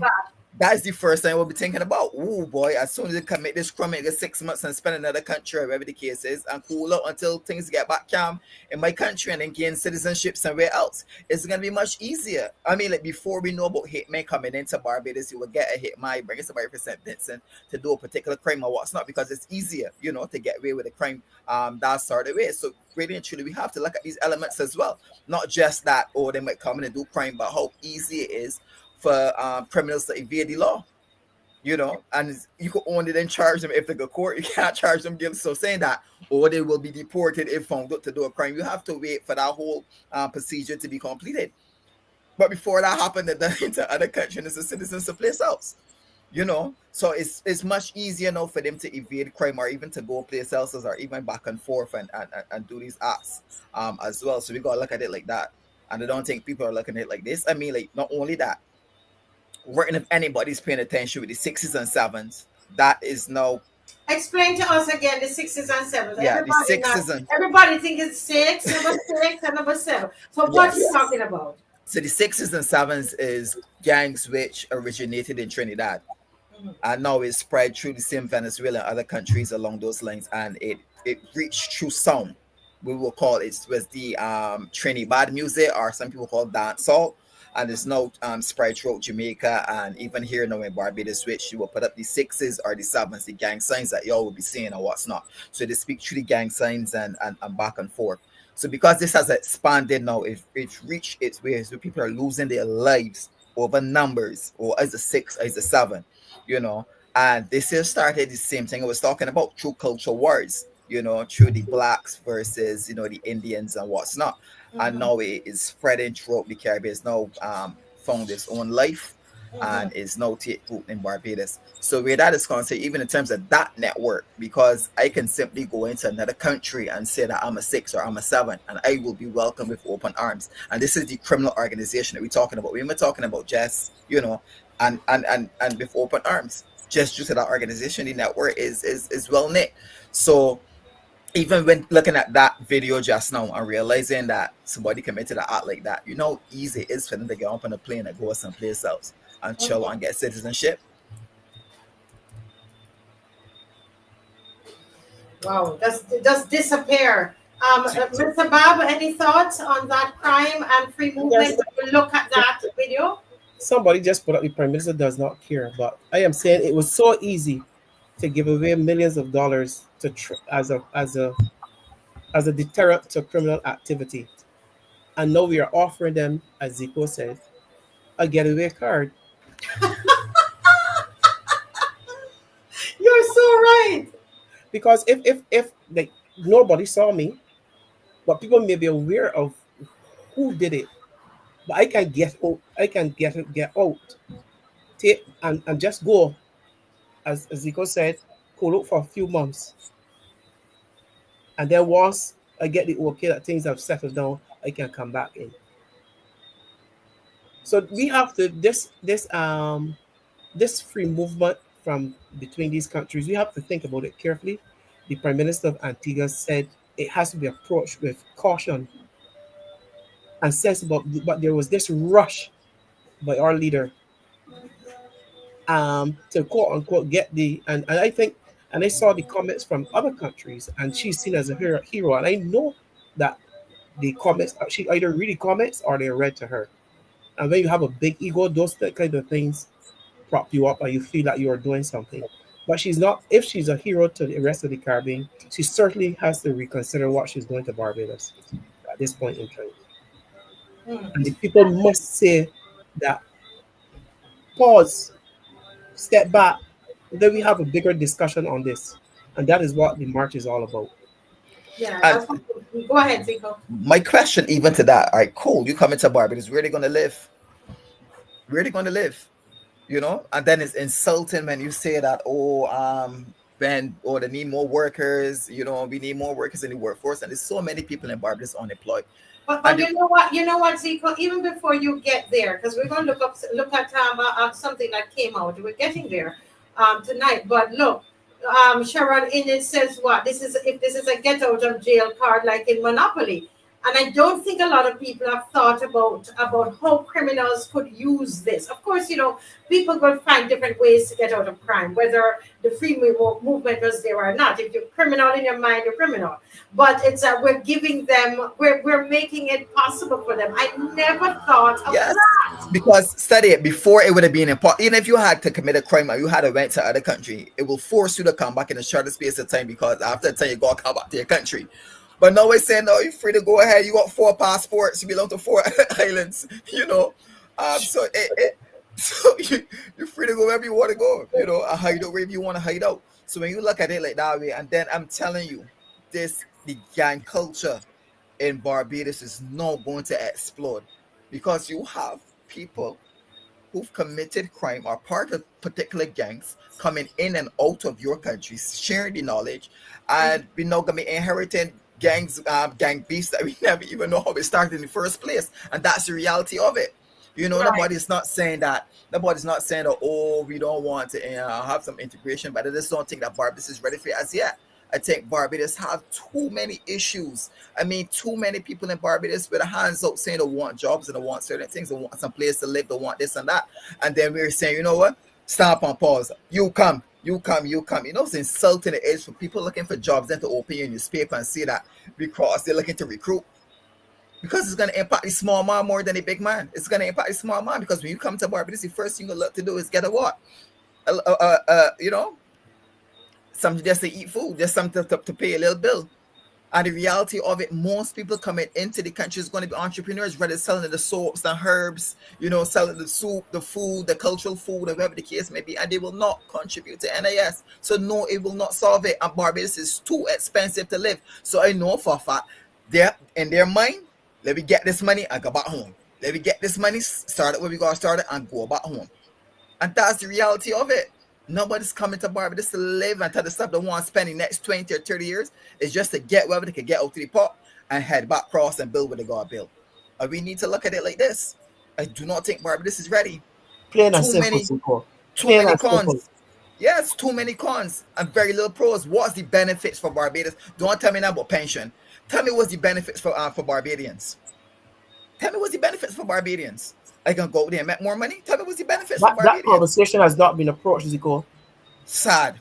That conversation, we're talking about free movement, but that conversation of the overall benefits for the ordinary Barbados, because I suspect that when those construction companies put out for construction workers from those other countries, Colombia, and who are the people who are here, that they're quietly saying to on the table, we need people to clean.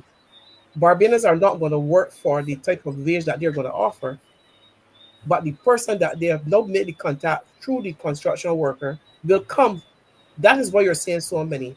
And then you're not seeing the advertisement for persons to clean so that Barbadians can make a decision whether I'm going to take that or not. Exactly, because if your minimum wage is close to half of what our minimum wage is, if I come into Barbados 4, 5, 6 weeks and we decide to get in a house and 6 weeks sleeping in a 1-bedroom studio apartment, you know, I'll be putting together money and somebody say I can do the job, but you know, I can't afford to give you so I can pay you on the table, they can give at least, you know, $6 an hour. They can take it because they don't burden the same responsibility as somebody who's been born and bred in Barbados and has their own home and like to say they can share it with 5 and 6 other Bajans as well. So the reality of it is that yes, people will be paid on the table because people are willing to compromise because the dollar is still way more than theirs. Yes, that's the reality of it. Yes. So they will compromise. And then even earlier when we was talking about when he was talking about in terms of the contract workers and what's not, the same way how the contract was put in place so people could have less of a voice, so you would not be able to you would not want to speak it because you know people can get rid of you like that. They won't having to go court or fight or say wrongful dismissal or whatever the case may be. Of course, if I come into a country and keep my mouth shut and take what is to give me, yeah, because you made the able to speak out. You made the decision in the first place because exactly. You've already said this is a better situation I'm currently in. Correct. Exactly. I'm just trying to picture the Barbadian that I know that would pick up and go to Dominica to work or even to settle. That would pick up and go to St. Vincent to settle. We have those type of Barbadians here. I don't know. I wouldn't even mind if they had capped it and said, well, there's a certain amount from each country that'll be able to come into Barbados per year and then or look for citizenship or whatever the case is. I wouldn't even have mind.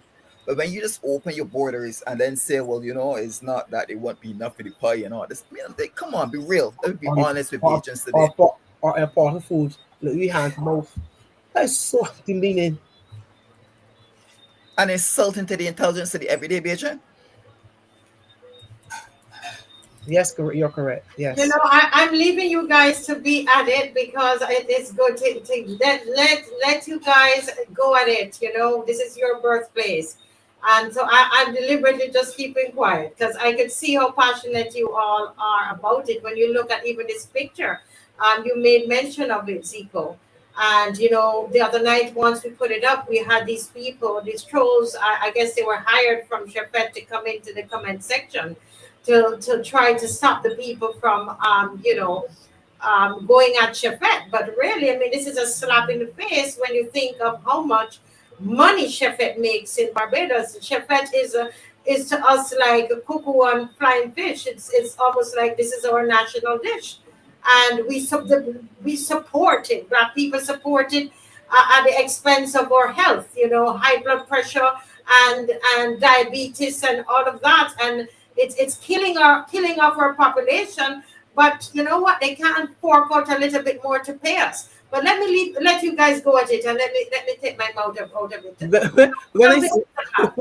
When I saw this, Marcia, in terms of recruiting, I started looking around to see if Chefette had put out ads for workers. You saw it? You saw any ads by Chefette for workers? So I am recruiting.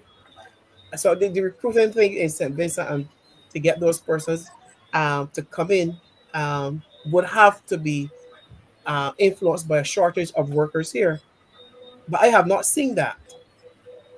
So I'm flabbergasted. I'm Nor that we're going to see for a lot nor more. do we know that there's any other Chefette getting ready to open, Shirley, either.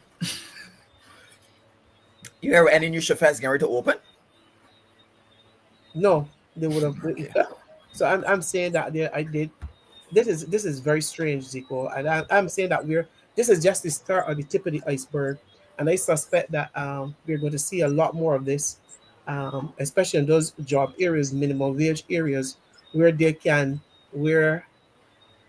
the private sector can save a little bit more in terms of.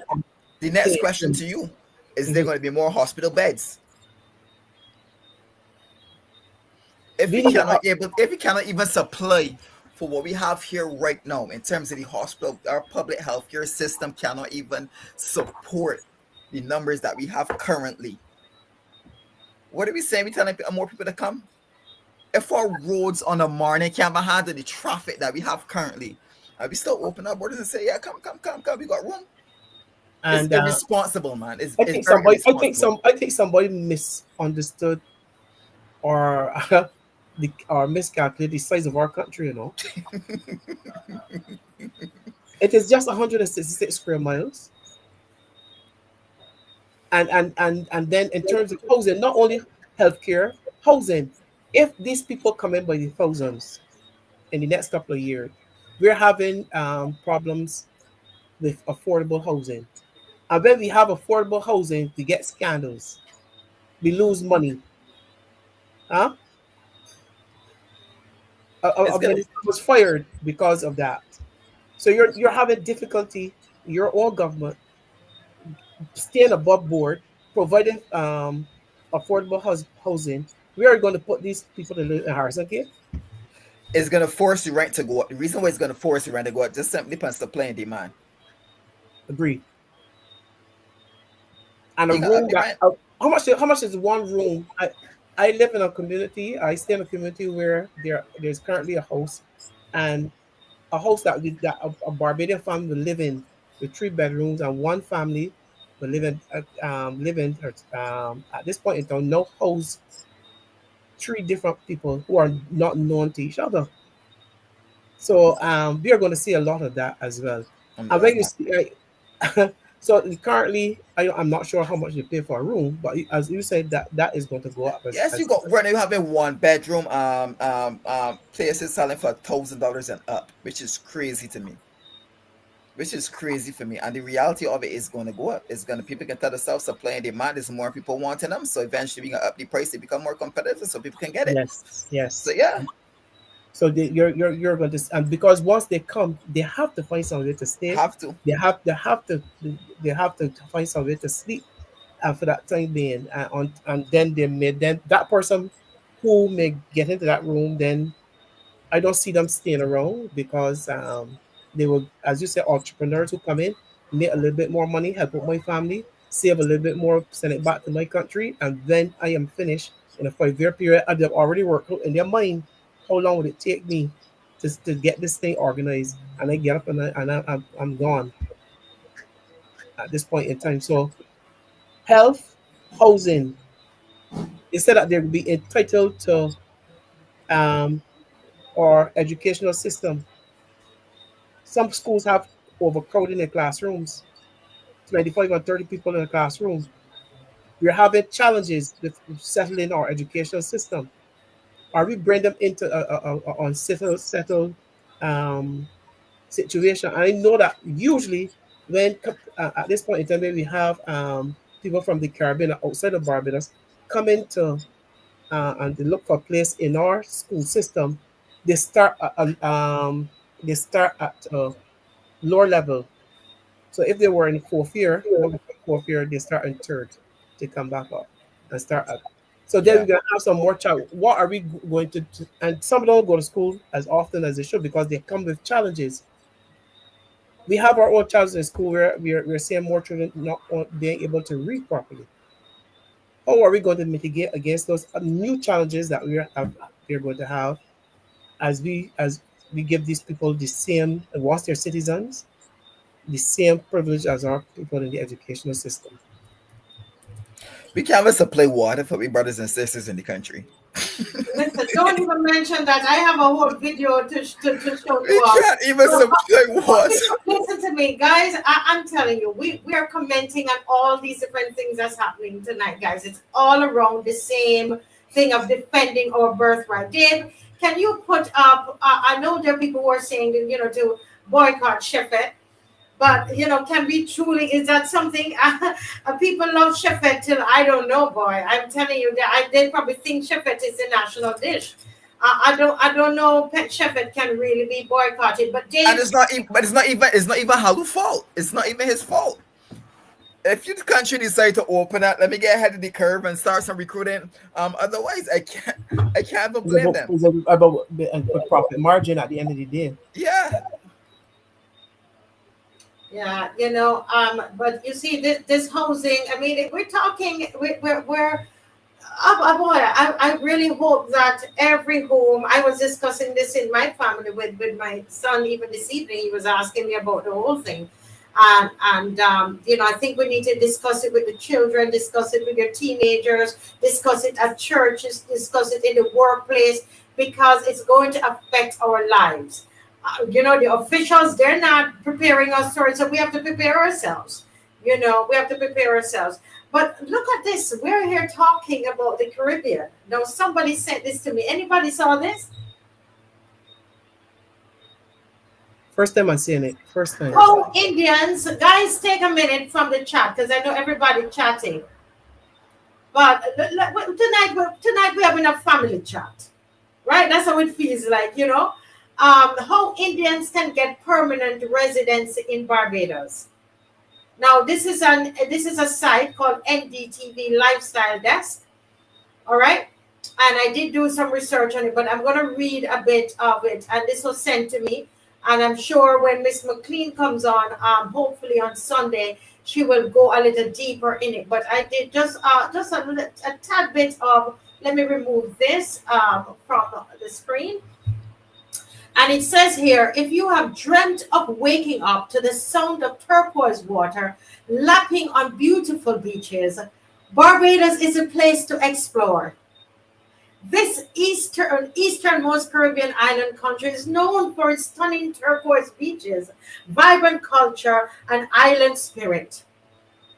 We don't hear nothing about the people yet, but anyway, not only is Barbados a beautiful place, but it's also a stable economy, excellent infrastructure, and a high quality of life, and beautiful Black people. Did we hear that yet? We didn't hear this yet. This is being advertised to Indians. This is what for sale sign look like.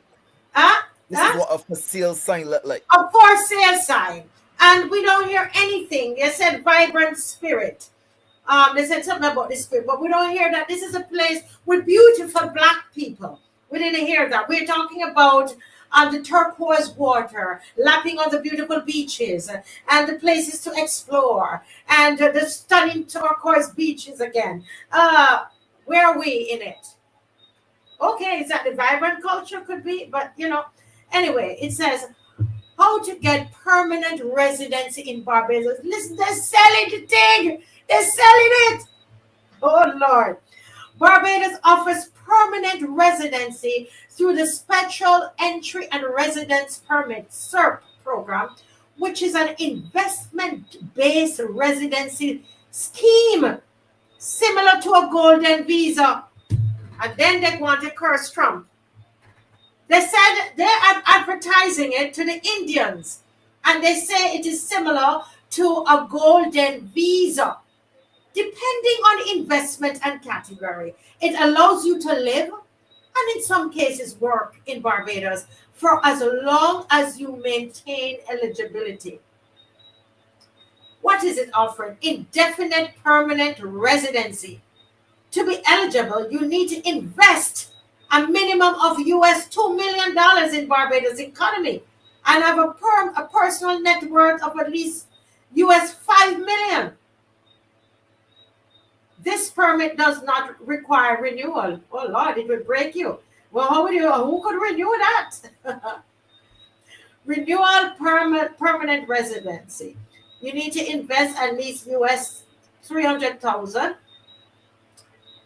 And I don't know, that's what they call it in rupees. Is rupees 2.66 against million rupees? Yes, that's their dollar. Yes. Usually in real estate, sourced from outside Barbados, this residency is renewable every 5 years. So this one is renewable. And they say who can apply. Foreign nationals, you must have a clean criminal record and proof of legally obtained wealth, financial ability, and your family members, including spouse and minor children, can be included. Children over 18 can be included if enrolled in university. Investment funds must come from outside Barbados. Did anybody know that this was being advertised in an Indian to the Indians? Go to the top, Dave. Go to the top. So this is an Indian newsletter, and it's telling how Indians can get permanent residency in Barbados. And they're selling something that these people are. It's not being said in our laws that it's a golden visa, but they're saying that it is similar to a golden visa. This is how they are selling it. Anybody knew about this? Anybody knows about this? Does anybody know about it? I certainly don't, but we were questioning why the Prime Minister seemed to be out of the island so much. Now, here's one of the reasons we're selling the country. Probably because when you come back, when she comes back, you don't hear anything about opportunities for Barbadians in X country. Mm-hmm. There's no kind of reporting. I have not seen any kind of reporting. It's just what we can offer. Right, and if or what they can get from us, huh? And not what we can get from them.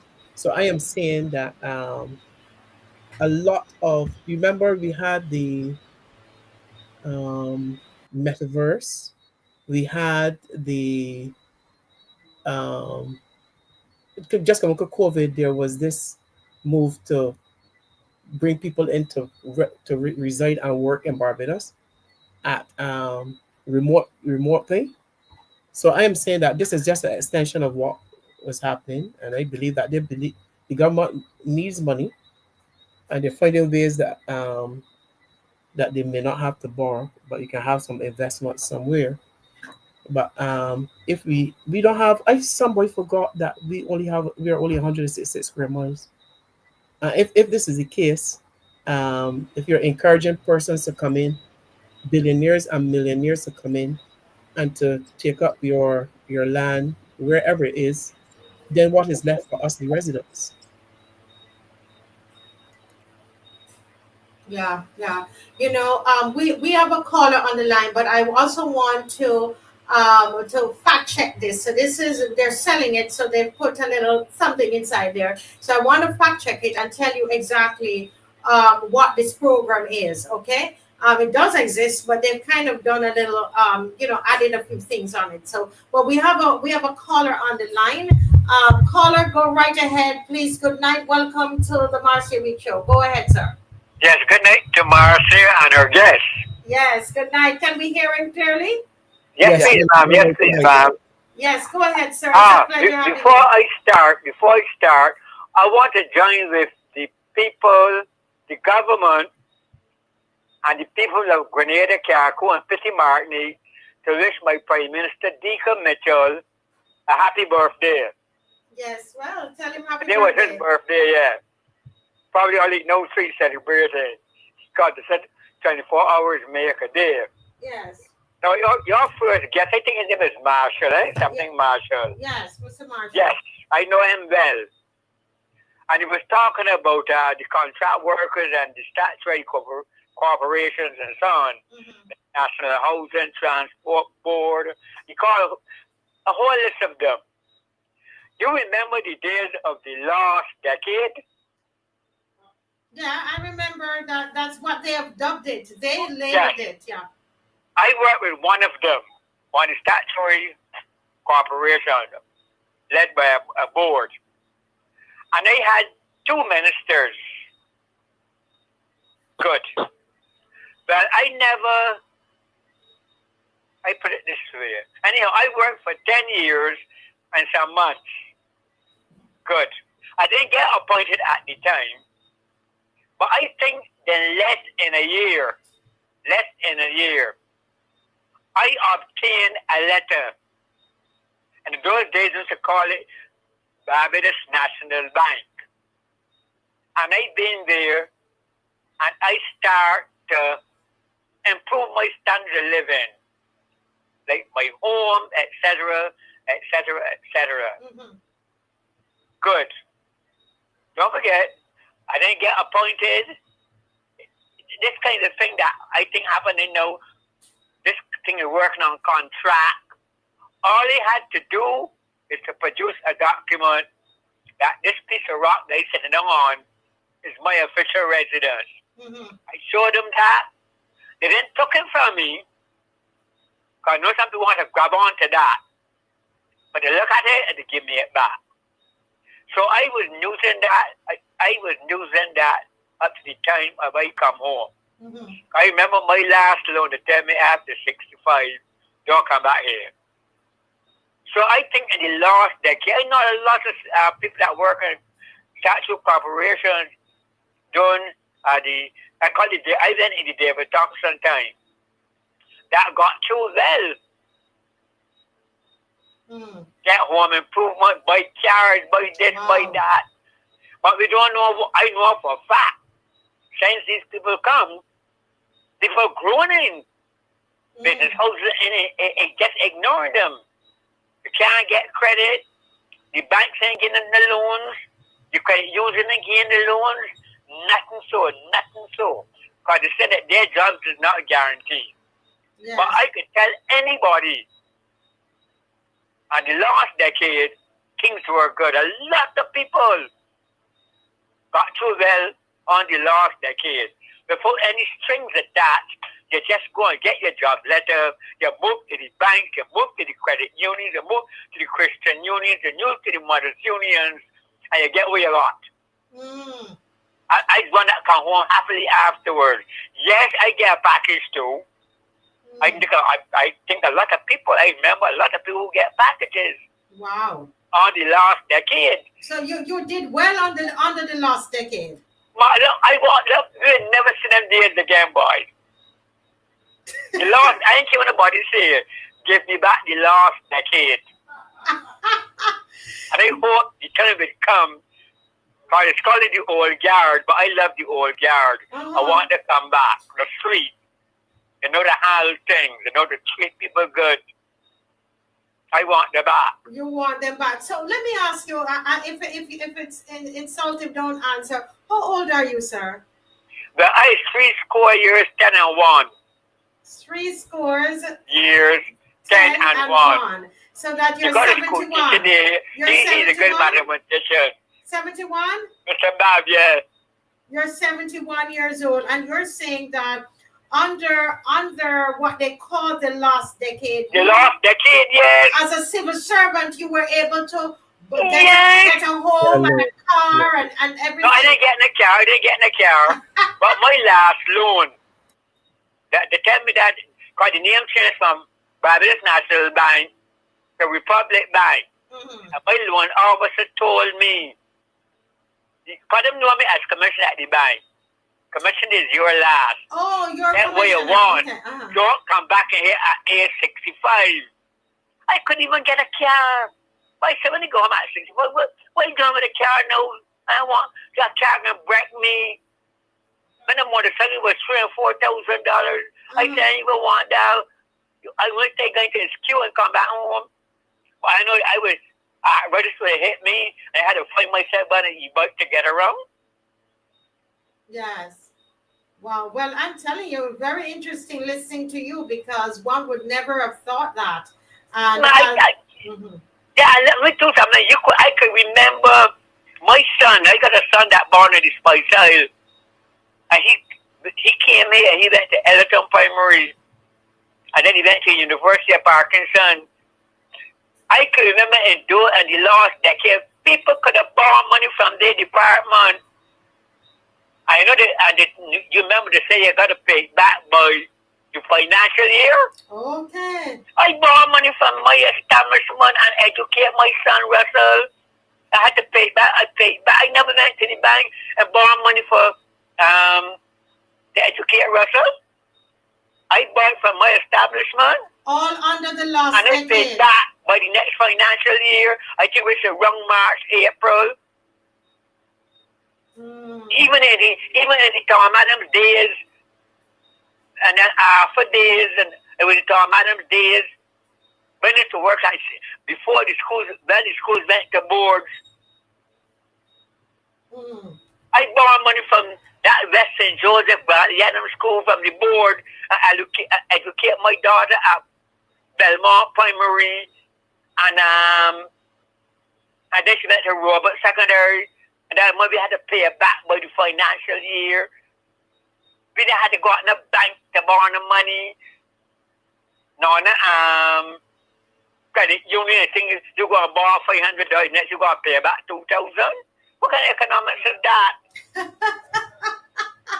But you know, I mean, this is so interesting listening to it. I don't know how people are responding to what you're saying, sir, and I'm so glad that you called. And this is one of the reasons, that we are heading out on Saturday, because it's very, very difficult for people, very tough. I really can't come. I should get a problem with my road work. I will write a 40 bell and put it on the truck and come up the road. Yes. I hope I get it back by Saturday. Oh, okay. When I got here, I missed my car phone. I had a 54 model, and I got with the indigenous food. Oh. So every weekend I would go and buy my cassava phone and my corn phone. So when I got all the foods I missed.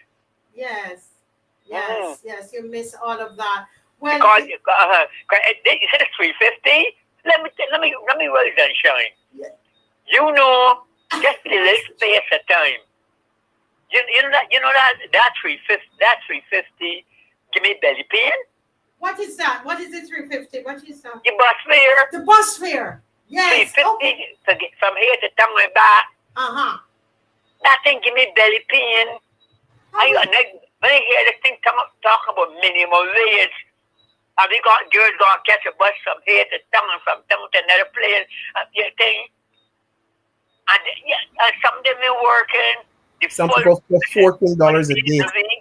They've been working the full 8 hours a day. How do you managing with this thing? Yes.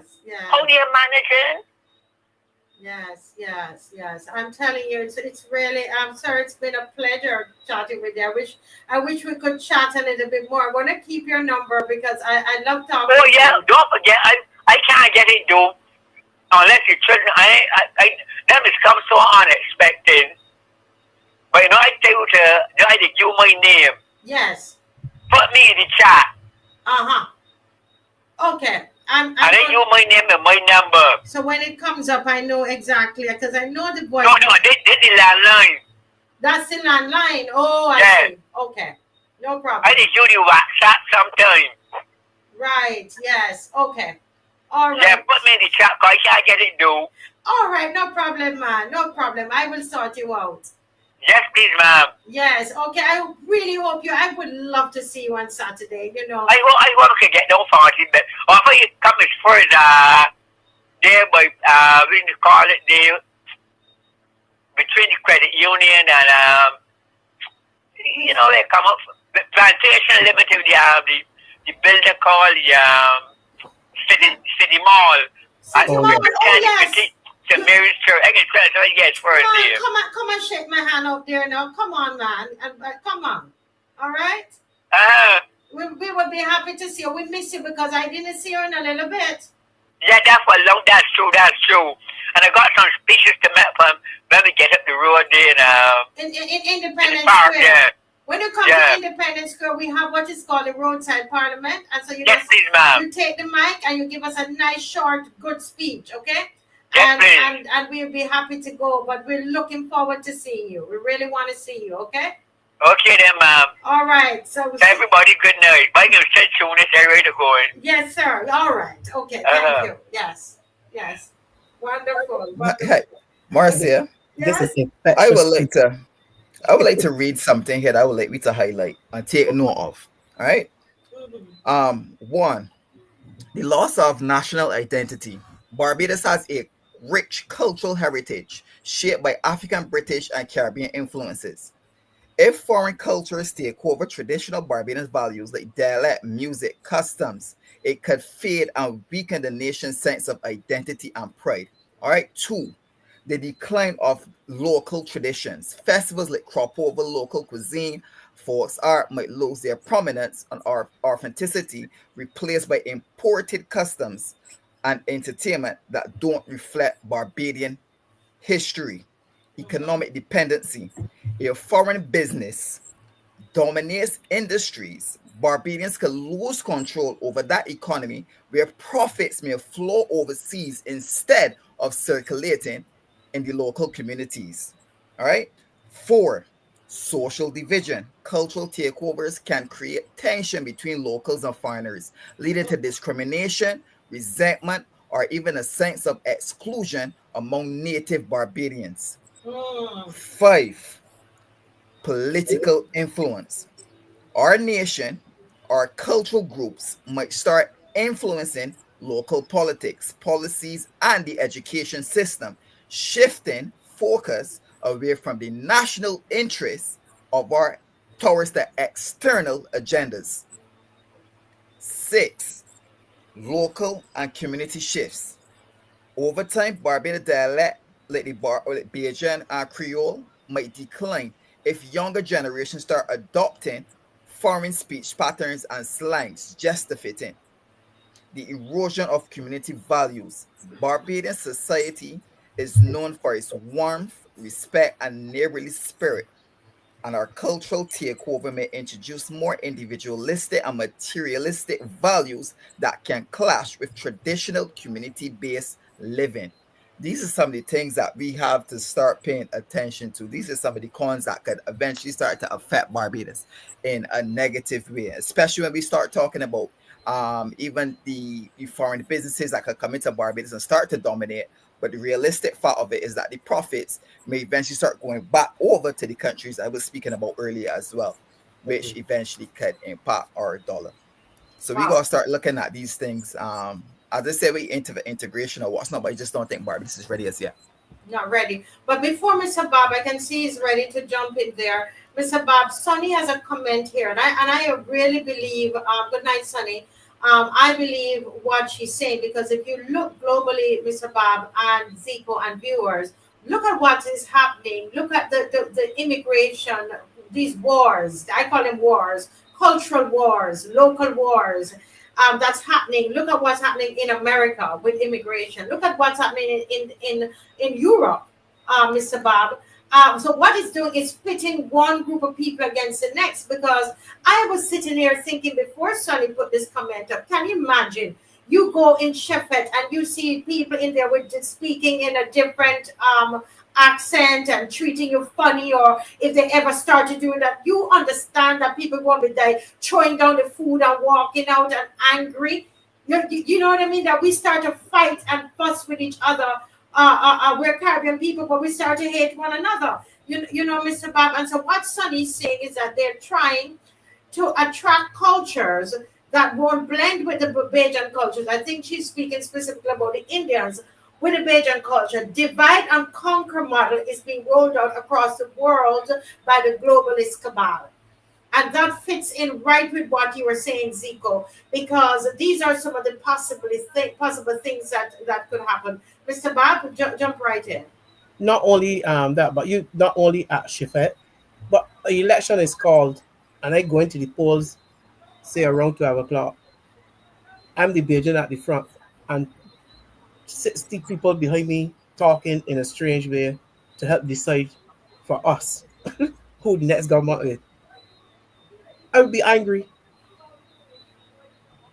What is the hurry of having these people come, giving these people the status of voting in such a short space of time to decide who rules us? That has to be a worrying situation. You don't know our history, you don't know our struggle, but you're given an opportunity to have a say in our governance. And that is a serious thing to consider at this point in time. So cheaply. Given a say so cheaply. Cheaply, yes. So cheaply, and that is why we are going out to March. Dave, there is a new version of, well, I say a new video version of the song with the lyrics. A lyric video was done. I tell these people, I'm sitting here and it just comes into my phone. All right. And so a lyric video was done. So if Dave can send the lyric, to put up the lyric video as he's doing that. As he's doing that, let me just read just a little to tell you exactly what the SERP is about. Barbados does offer investment-based resident routes. Okay, so you can get your residency in Barbados by way of investment. So Barbados says, we don't sell passport, we don't sell citizenship, but one has to really ask. And I know Miss McLean, I hope she's going to do a breakdown of this in a new Citizens Bill. Okay, so based on the old one is what I'm going to read to you. There is the SERP, the Special Entry and Residency Permit, and there are other permits. Example, the welcome stamp. Some of you remember the welcome stamp. Long stay visas. That was what I was talking about when I could not remember. Thank you. Yes. Several recent articles aimed at the Indian readers summarize those rules, right? But their exact dollar thresholds, timelines, and legal effects can vary between sources and over time, right? So they kind of stretch it a little bit, okay? So let us show you what is true. The investment route, which is the SERP, according to the press, the program that can grant immediate permanent residence for very large investments, commonly reported about US 2 million. Okay, so for US 2 million, and it's renewable 5-year resident permits for investments of US 300,000. So you can get immediate permanent residence for US 2 million, invest in US 2 million, right? Or a renewable 5-year residence permit for small investments like around 300,000. And participants in these programs, they're often eligible to apply for citizenship after a particular time. So there is a lot of truth in what was said. Some of the numbers might be a little off. But, we like to bring truth to you on here. But what we're going to do for you, Miss McLean says she's going to do some research on it. And we're going to compare what they're offered at that time when the article is written and what they plan to offer. You're going to see how much it's easier. It's way easier for Indians to come here and to get permanent residency now. But we're not going to touch that until Sunday night. We will get in that a little more on Sunday night. Dave, you ready with that video before we move on? Guys, as you can see, the line is open and you can give us a call. Dave, are we ready?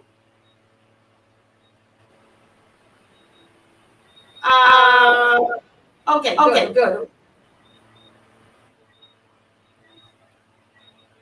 I'm gonna take us out. March, we are march. Cause we are marching on to progress. Time come sound the alarm, and we don't care what the BLP say or what they say we are. And we need to fight the BLP and to set Barbados. We are blood, fire, comrades, and we march into victory. Everything them pop down, we are go build back. We are go build back better than before. Everything them take away, we are go bring back. We are be set it right and restore. Time come ease off the pressure, cause Barbados can't take no more. We are stepping out of darkness into the light and kick down corruption. We are marching on to progress. Time come sound the alarm, and we don't care what the BLP say or what they say we are. And we need to fight the BLP and set Barbados free. We are blood, fire, comrades, and we march into victory. Everything them pop down, we are go build back. We are go build back better than before. Everything them take away, we are go bring back. We are be set it right and restore. Time come ease off the pressure, cause Barbados can't take no more. We are stepping out of darkness into the light and kick down corruption door. Dig it down, dig it down, dig it down, dig it down, dig it down, march. We are march, dig it down, dig it down, dig it down, dig it down, dig it down, dig it down, march. We are march.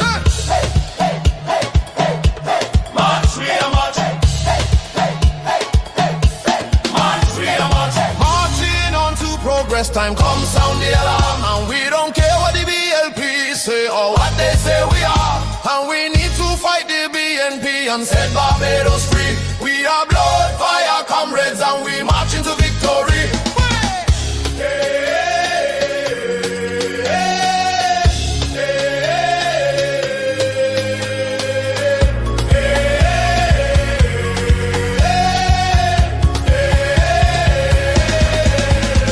march, we are march, march, march. March, we are march, march, march. March, we are march, march, march. March, we are march, march, march. We are marching on to progress. Time come sound the alarm, and we don't care what the BLP say or what they say we are. And we need to fight the BLP and set Barbados free.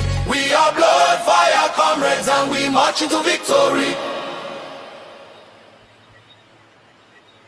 Yes, boy, I tell you, when you hear that, Mr. Bob, you can't stop moving. You can't stop moving. What? Tell me, what do you feel when you hear this song, Mr. Bob?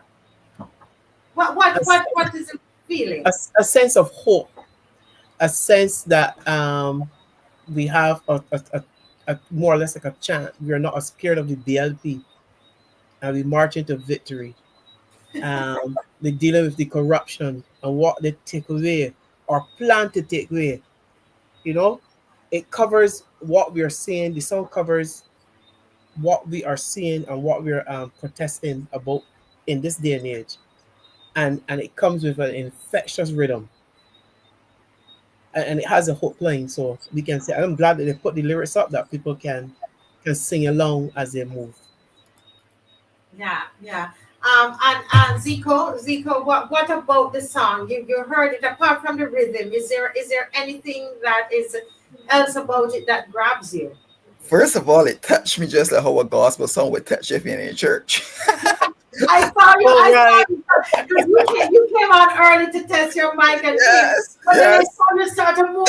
Exactly, that was it. Get me off guard. I mean, like, honestly though, I don't know about it, but it touches your soul for real. It ignites something within you for sure.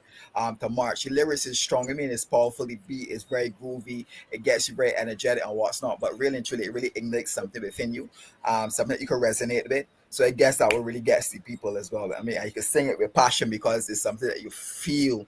You know, and I would say it reminds me so much of a gospel song or something that you would hear in church that when you get it, you're just ready to pump and march to victory. And I feel that I take it just as gospel. You know, and it really makes that passion within me. Yeah. You know what happened is that it builds faith. It builds faith, and as people are watching tonight, guys, we really are stressing on the march. We really need to. This is a time, as you see the girl there. I'm holding the flag. That's I had the flag. I said, "Ooh, that's me." In my dreams. Look, I'm holding the flag. All we have in common is a flag.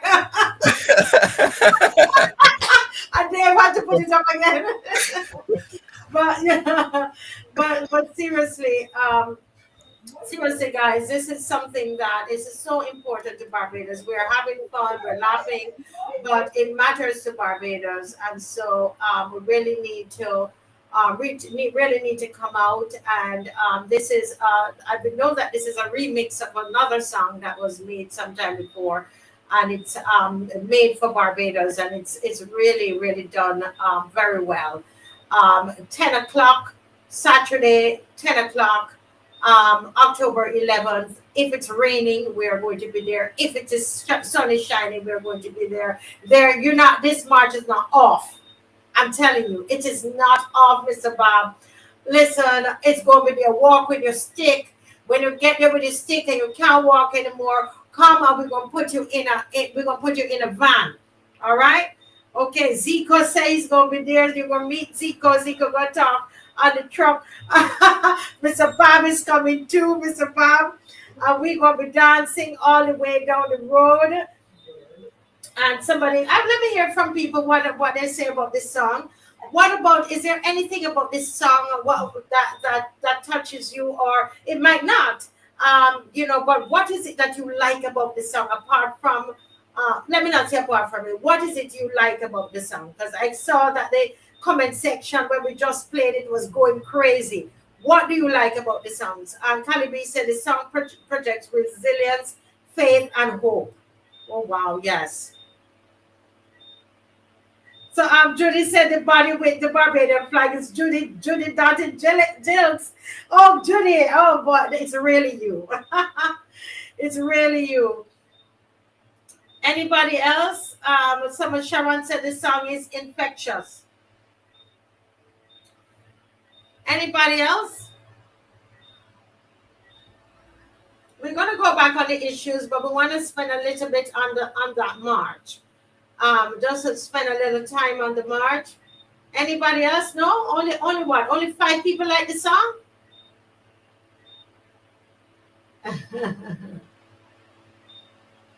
Yeah, people want to go right back into the issues. But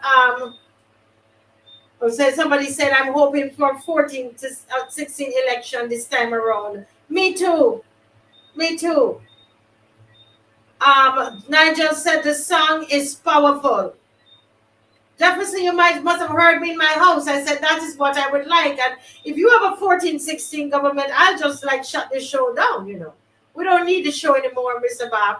If we have a 14-16 government, why we need this? We don't need this show anymore. That is not true. We always need these type of shows. Always, because the issues sometimes people don't get to listen to what's happening in Parliament, and they will need another perspective. So your show shows that they will always have a place in our politics, as long as there are people who will have concerns.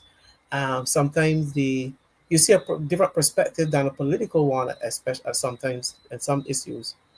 And sometimes you need people to say to those in opposition and those in government that this is how we really feel. Yes. We do have a caller on the line, but let me just acknowledge some of the comments from those. Nigel Brown said the song is powerful. Edwin Pilgrim said the song is a call to action. And somebody said best and rhythm together with the lyrics. So Nigel, are you coming out on Saturday? How about Edwin Pilgrim? You bringing the children? Sugarcane says, Sugarcane, you coming? He said best and rhythm together with the lyrics. And they like the beat. Sugarcane like the beat. Sugarcane, are you coming? Judy said this song is like a Kaduman song. I love it. I know Judy loved to dance. Oh, well, somebody else said remind him of gospel music. That's interesting. Yeah, somebody says, overall, I like this song's lyrical content and message. excellent rhythm and vibe. However, some of the phrasing could have a more Bajan flavor. Okay. Someone says it's a victorious song. I hope I could see you, Galvez. You could sit in the car if you're not feeling too well. Yeah. Okay. Well, we have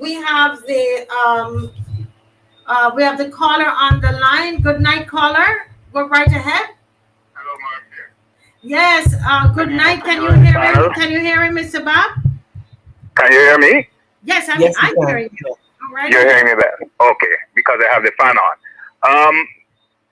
If you take a serious look, I don't know if Mr. Bob and your other panelists took a look at the votes that slipped from the Barbados Labour Party between 2018 and 2022. And they cannot afford to slip again. They have almost 15 of the constituencies slipped between 900 and up. In other words, close, if you round it up, 1,000 and up. And I can tell you, in St. Michael, they stand to lose another 800 votes, 900 votes. Okay? What I've been hearing on the ground, I didn't believe my eyes when I did my check in the St. James by-election. You know, once an election is called, I like to go back and look at the figures and what's not. Haven't been involved. And when I checked, every seat in St. James had slipped by over 1,100 votes. Every one. And when we go really far south, it's not south, north, in St. Lucie, Philip slipped by 1,266. And when we go into St. Peter, Jordan slipped by 1,638. And when we go into St. Thomas, Ford slipped by over 2,000. Who is this? For Cynthia Ford. She said that St. Thomas slipped. Yeah, St. Thomas. She slipped by 2,070. 2070? Yes. Wow. And I spoke to these things. Mr. Bob, you hearing these numbers? Yes, because I saw it as well. I saw the numbers that have fallen off in a 3-year span, and I suspected. I can let the caller continue that. No, you say. Have your say. I suspected that if they had gone further into the first term, that they would have had some problems. The polls, I'm almost sure that the polls that was conducted that forced a prime minister say, I'm not going to call an election during COVID, told her you have to rethink that, because they have gone further into the first term, it would be spelled some kind of disaster for the party.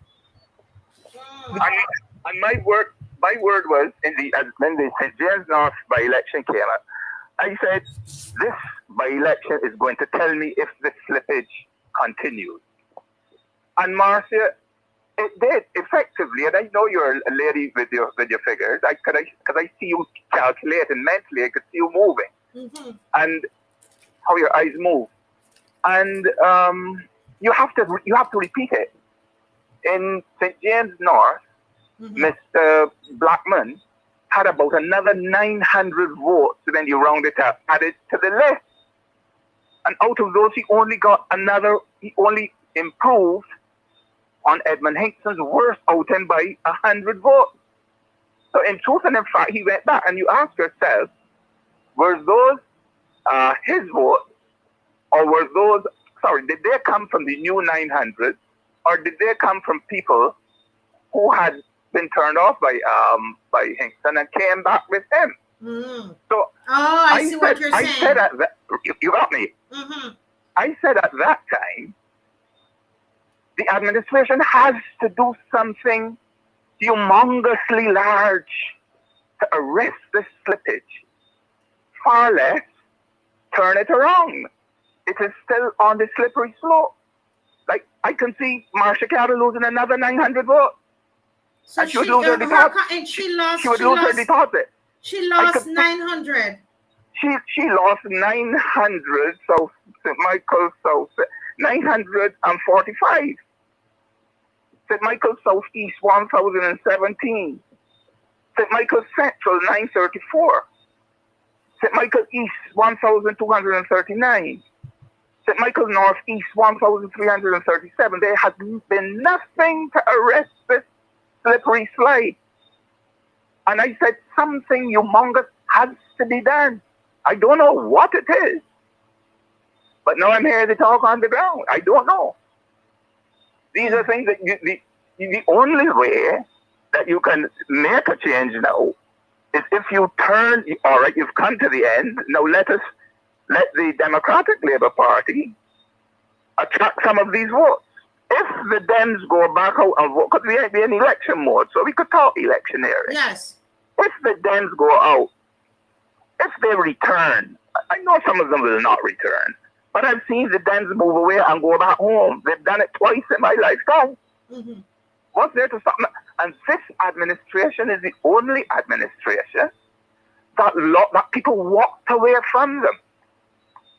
Not bringing tears out of school. I heard young Slocum on VOB said he was one who voted, and I couldn't understand, but he has opened my eyes and my ears. He said he voted for them in 2018. Mm-hmm. And he did not vote for them in 2022 because they did things which they did not do what they were supposed to do. And it sounds very much like our old Anglican confessional prayer. They did the things which they ought to have done. They did not do the things that they ought to have done, and did the things which they ought not to have done, and there's no help in them. That is an Anglican confessional prayer. And that is exactly how I can describe their performance. So I am saying, I don't know what is in the, because I think the strategy was to bring 2 more by-elections. But for those 2 by-elections to perform like St. James North, it would be like when Mr. Barrow tried 3 by-elections, 2 by-elections. He did St. Philip North, he did the city, yes, and then he was slipping and he said, no, let me hold the general. And I'm telling you that in St. Michael, those seats surrounding St. Michael South Central all stand to lose another 800. St. Michael Central, St. Michael the city, St. Michael West, St. Michael East, all of those. Humphrey did not lose as many as the others. I think, but those are small constituencies, right? So I am saying that it doesn't take much to push them over. It doesn't take much to push them over. You see, but people are being dumbed down with this 30 love. But what we have seen is a quick departure from them, as Mr. Slocum said, and then a turnaround. Normally, you build on your numbers. I know you can't go beyond 30, but if you won by 800, you come back and you win by 12, and then you level up, and then you slip, and then you lose. Now, quickly to the immigration. I said it tonight. Before you go to the immigration, though, I can I give you some homework? You can give me homework. I like to work with figures. Yes, I want to get either you could send me these figures because you're a math teacher. I know you. I could tell you love the numbers. I try.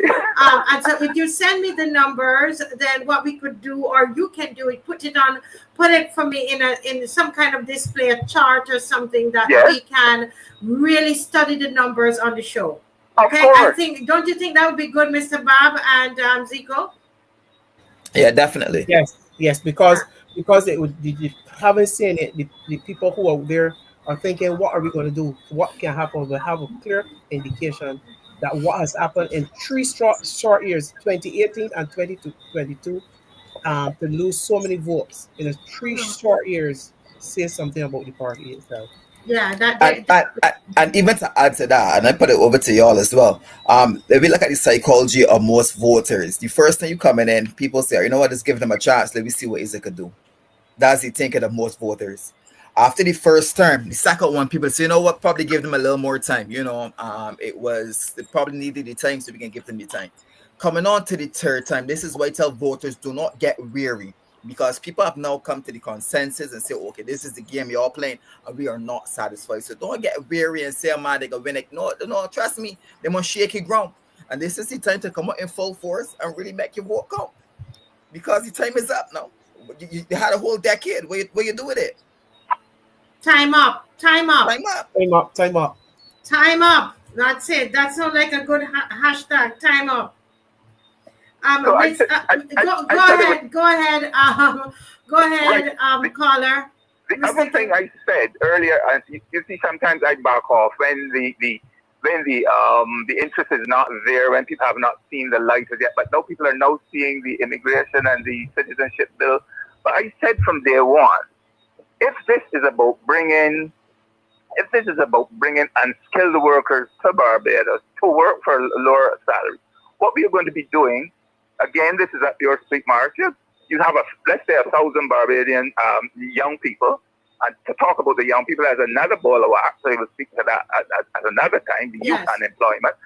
And you have 1,000 of these people eligible to come in.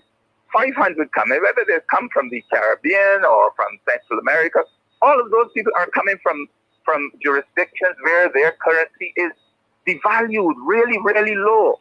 So $50 Barbados means a lot to many of those people. Mm-hmm. They can vouch to say, no, I do not want a national insurance removed from my salary, much to the pleasure maybe of some contractors. Yes. All right. So if you begin at a low wage, your national insurance taken has to be reduced. Mm-hmm. See where I'm coming from? Mm-hmm.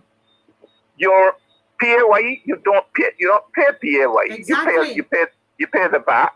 But then again, you have a limited amount of disposable income. Okay? So when this happens, let's say down the road in 5 years, you would see the amount that you're losing. Now, another thing is, Marcia and her husband, I don't think you have any small ones now to carry, but you don't have any small ones to carry. Last one, right. No, not at all. Right, there are many more like you who work for a comfortable salary. And what you were doing all along, especially if your children went to private school, which I know yours did, but there are those whose children go to private school, go to private doctor, they are on their parents' insurance. What in truth and in fact that family is doing is carrying another 3 or 4 unfortunate families, Bajan families. Mm-hmm. But when you bring somebody here, or buddies who are going to be working for $80 and less, you have to carry not only the Bajans that you're carrying, but those Bajans who are out of work, along with these families. Suppose it's a family of 4, but you're accessing medical help. You go to the hospital, you get a blood test. You know how expensive a blood test is. You know how expensive an X-ray test is. So in truth and in fact, what you're doing, we are becoming poorer. Mm-hmm. The professionals now who come, send their children to private schools. This is the quid pro quo. Send their children to private schools. Don't use the public service. Don't use the health service. Don't use the bus service. Those are, in truth and in fact, savings for us. So both parties will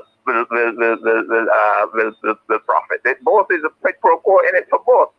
But when you bring persons who are already below the minimum or at the minimum, work 9 months, then look around for another 3 months, draw unemployment, we are making the country cheaper. And you know what Bajans have to remember?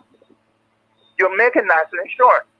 And already government owes national insurance $1.5 billion. And government mowed down a building. If it were to be built now, I'm sure from talking around with people, it would be almost $2 billion to replace that national insurance building. A building which engineers found no fault with. Correct. And Bajans, when they go out to vote, should say, where are our national insurance savings at $1.5 billion? You used it to get the loan. You wrote it off. Therefore, that serves as collateral. Start paying us back. Get the sinking fund. And each loan that you get, take out a percentage to go into that sinking fund to restore national insurance coffers. Marcia, you know how many cane cutters' money is in there, grave diggers' money is in there, sewage workers' money in there, the sanitation service.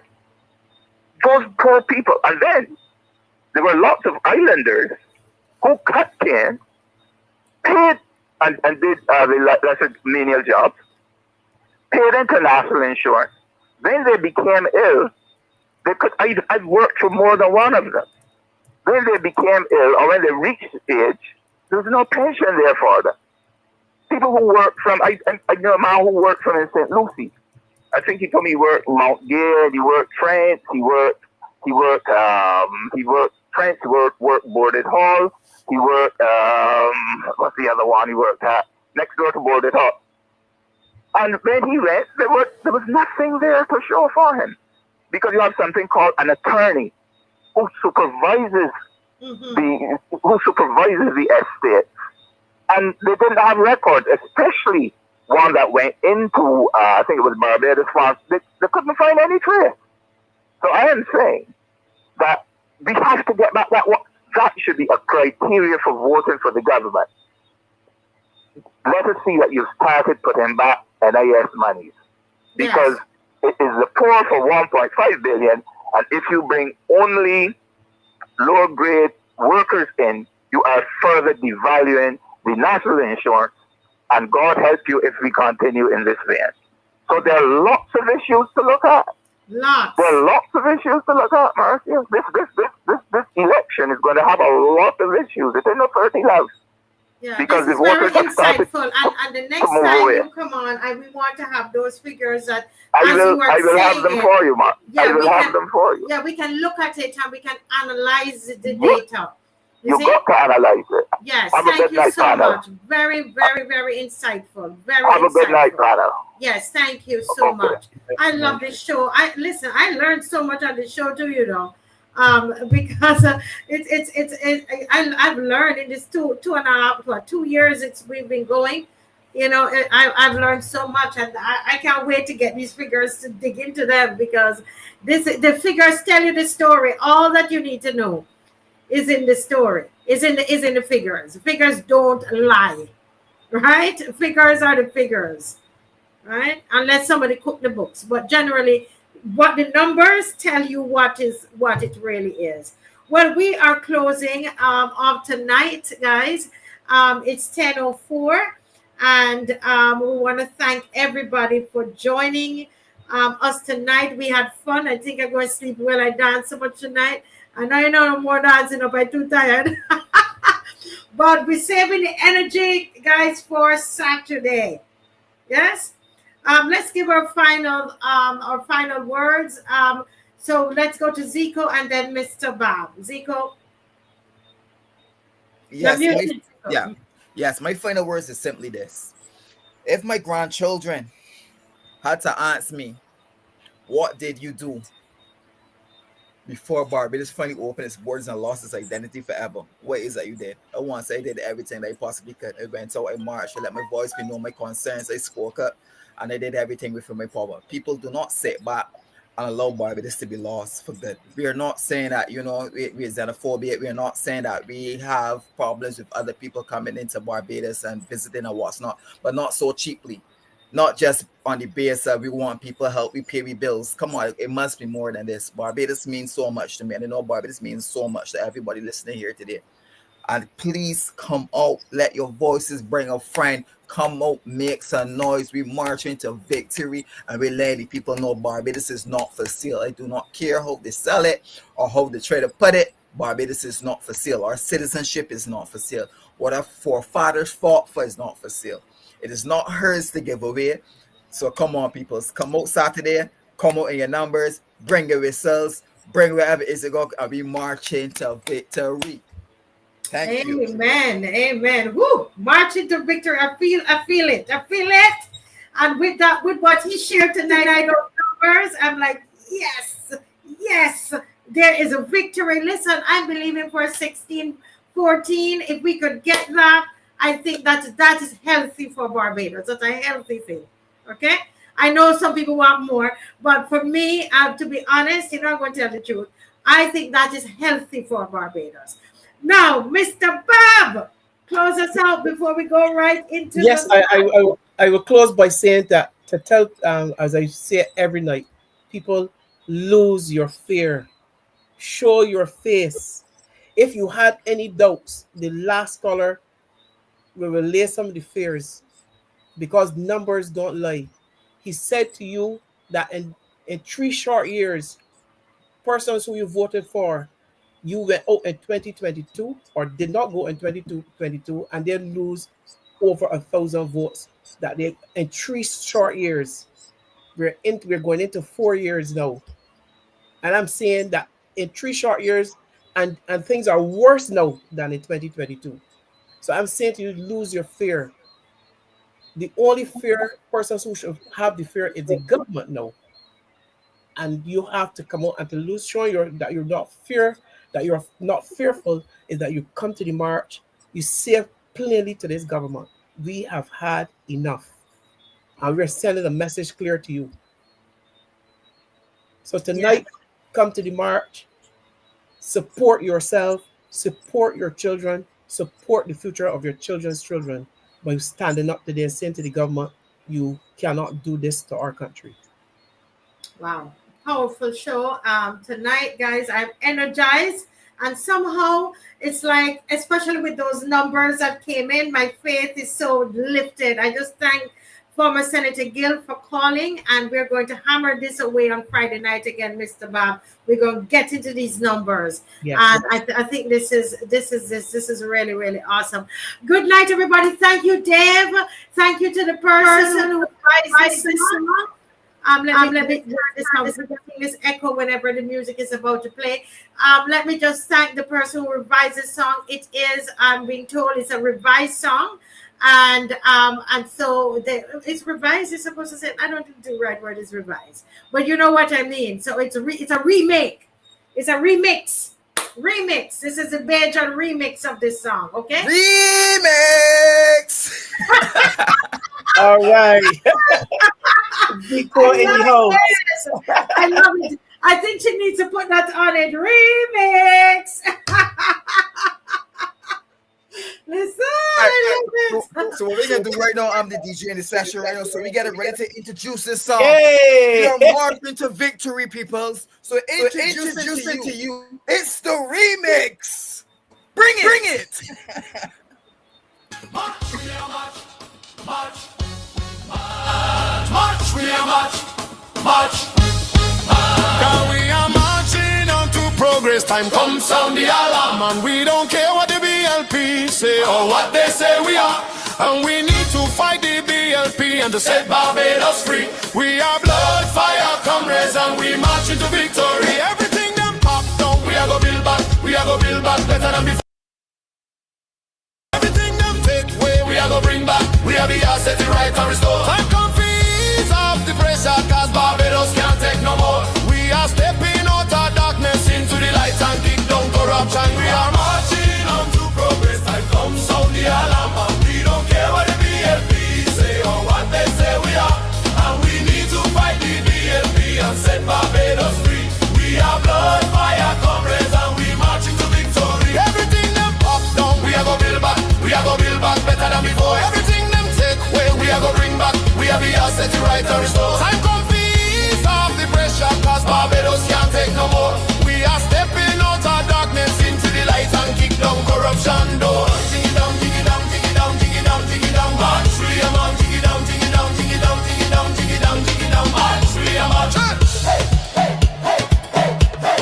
March, we are march. Hey, hey, hey, hey, hey, hey.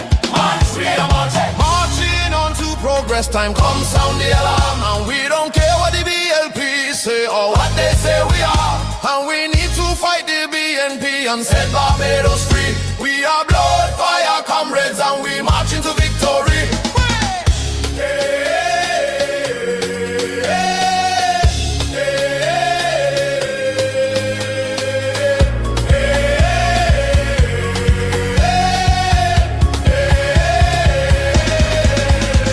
march, we are march, march, march. March, we are march, march, march, march. March, we are march, march, march, march. March, we are march, march, march, march. We are marching on to progress time. Come sound the alarm, and we don't care what the BLP say or what they say we are. And we need to fight the BLP and set Barbados free. We are blood, fire comrades, and we march into victory. Yes. Time up. Time up. TikTok. All righty. God bless. Bye-bye, everybody. Time up. Time up. Tell them, time up.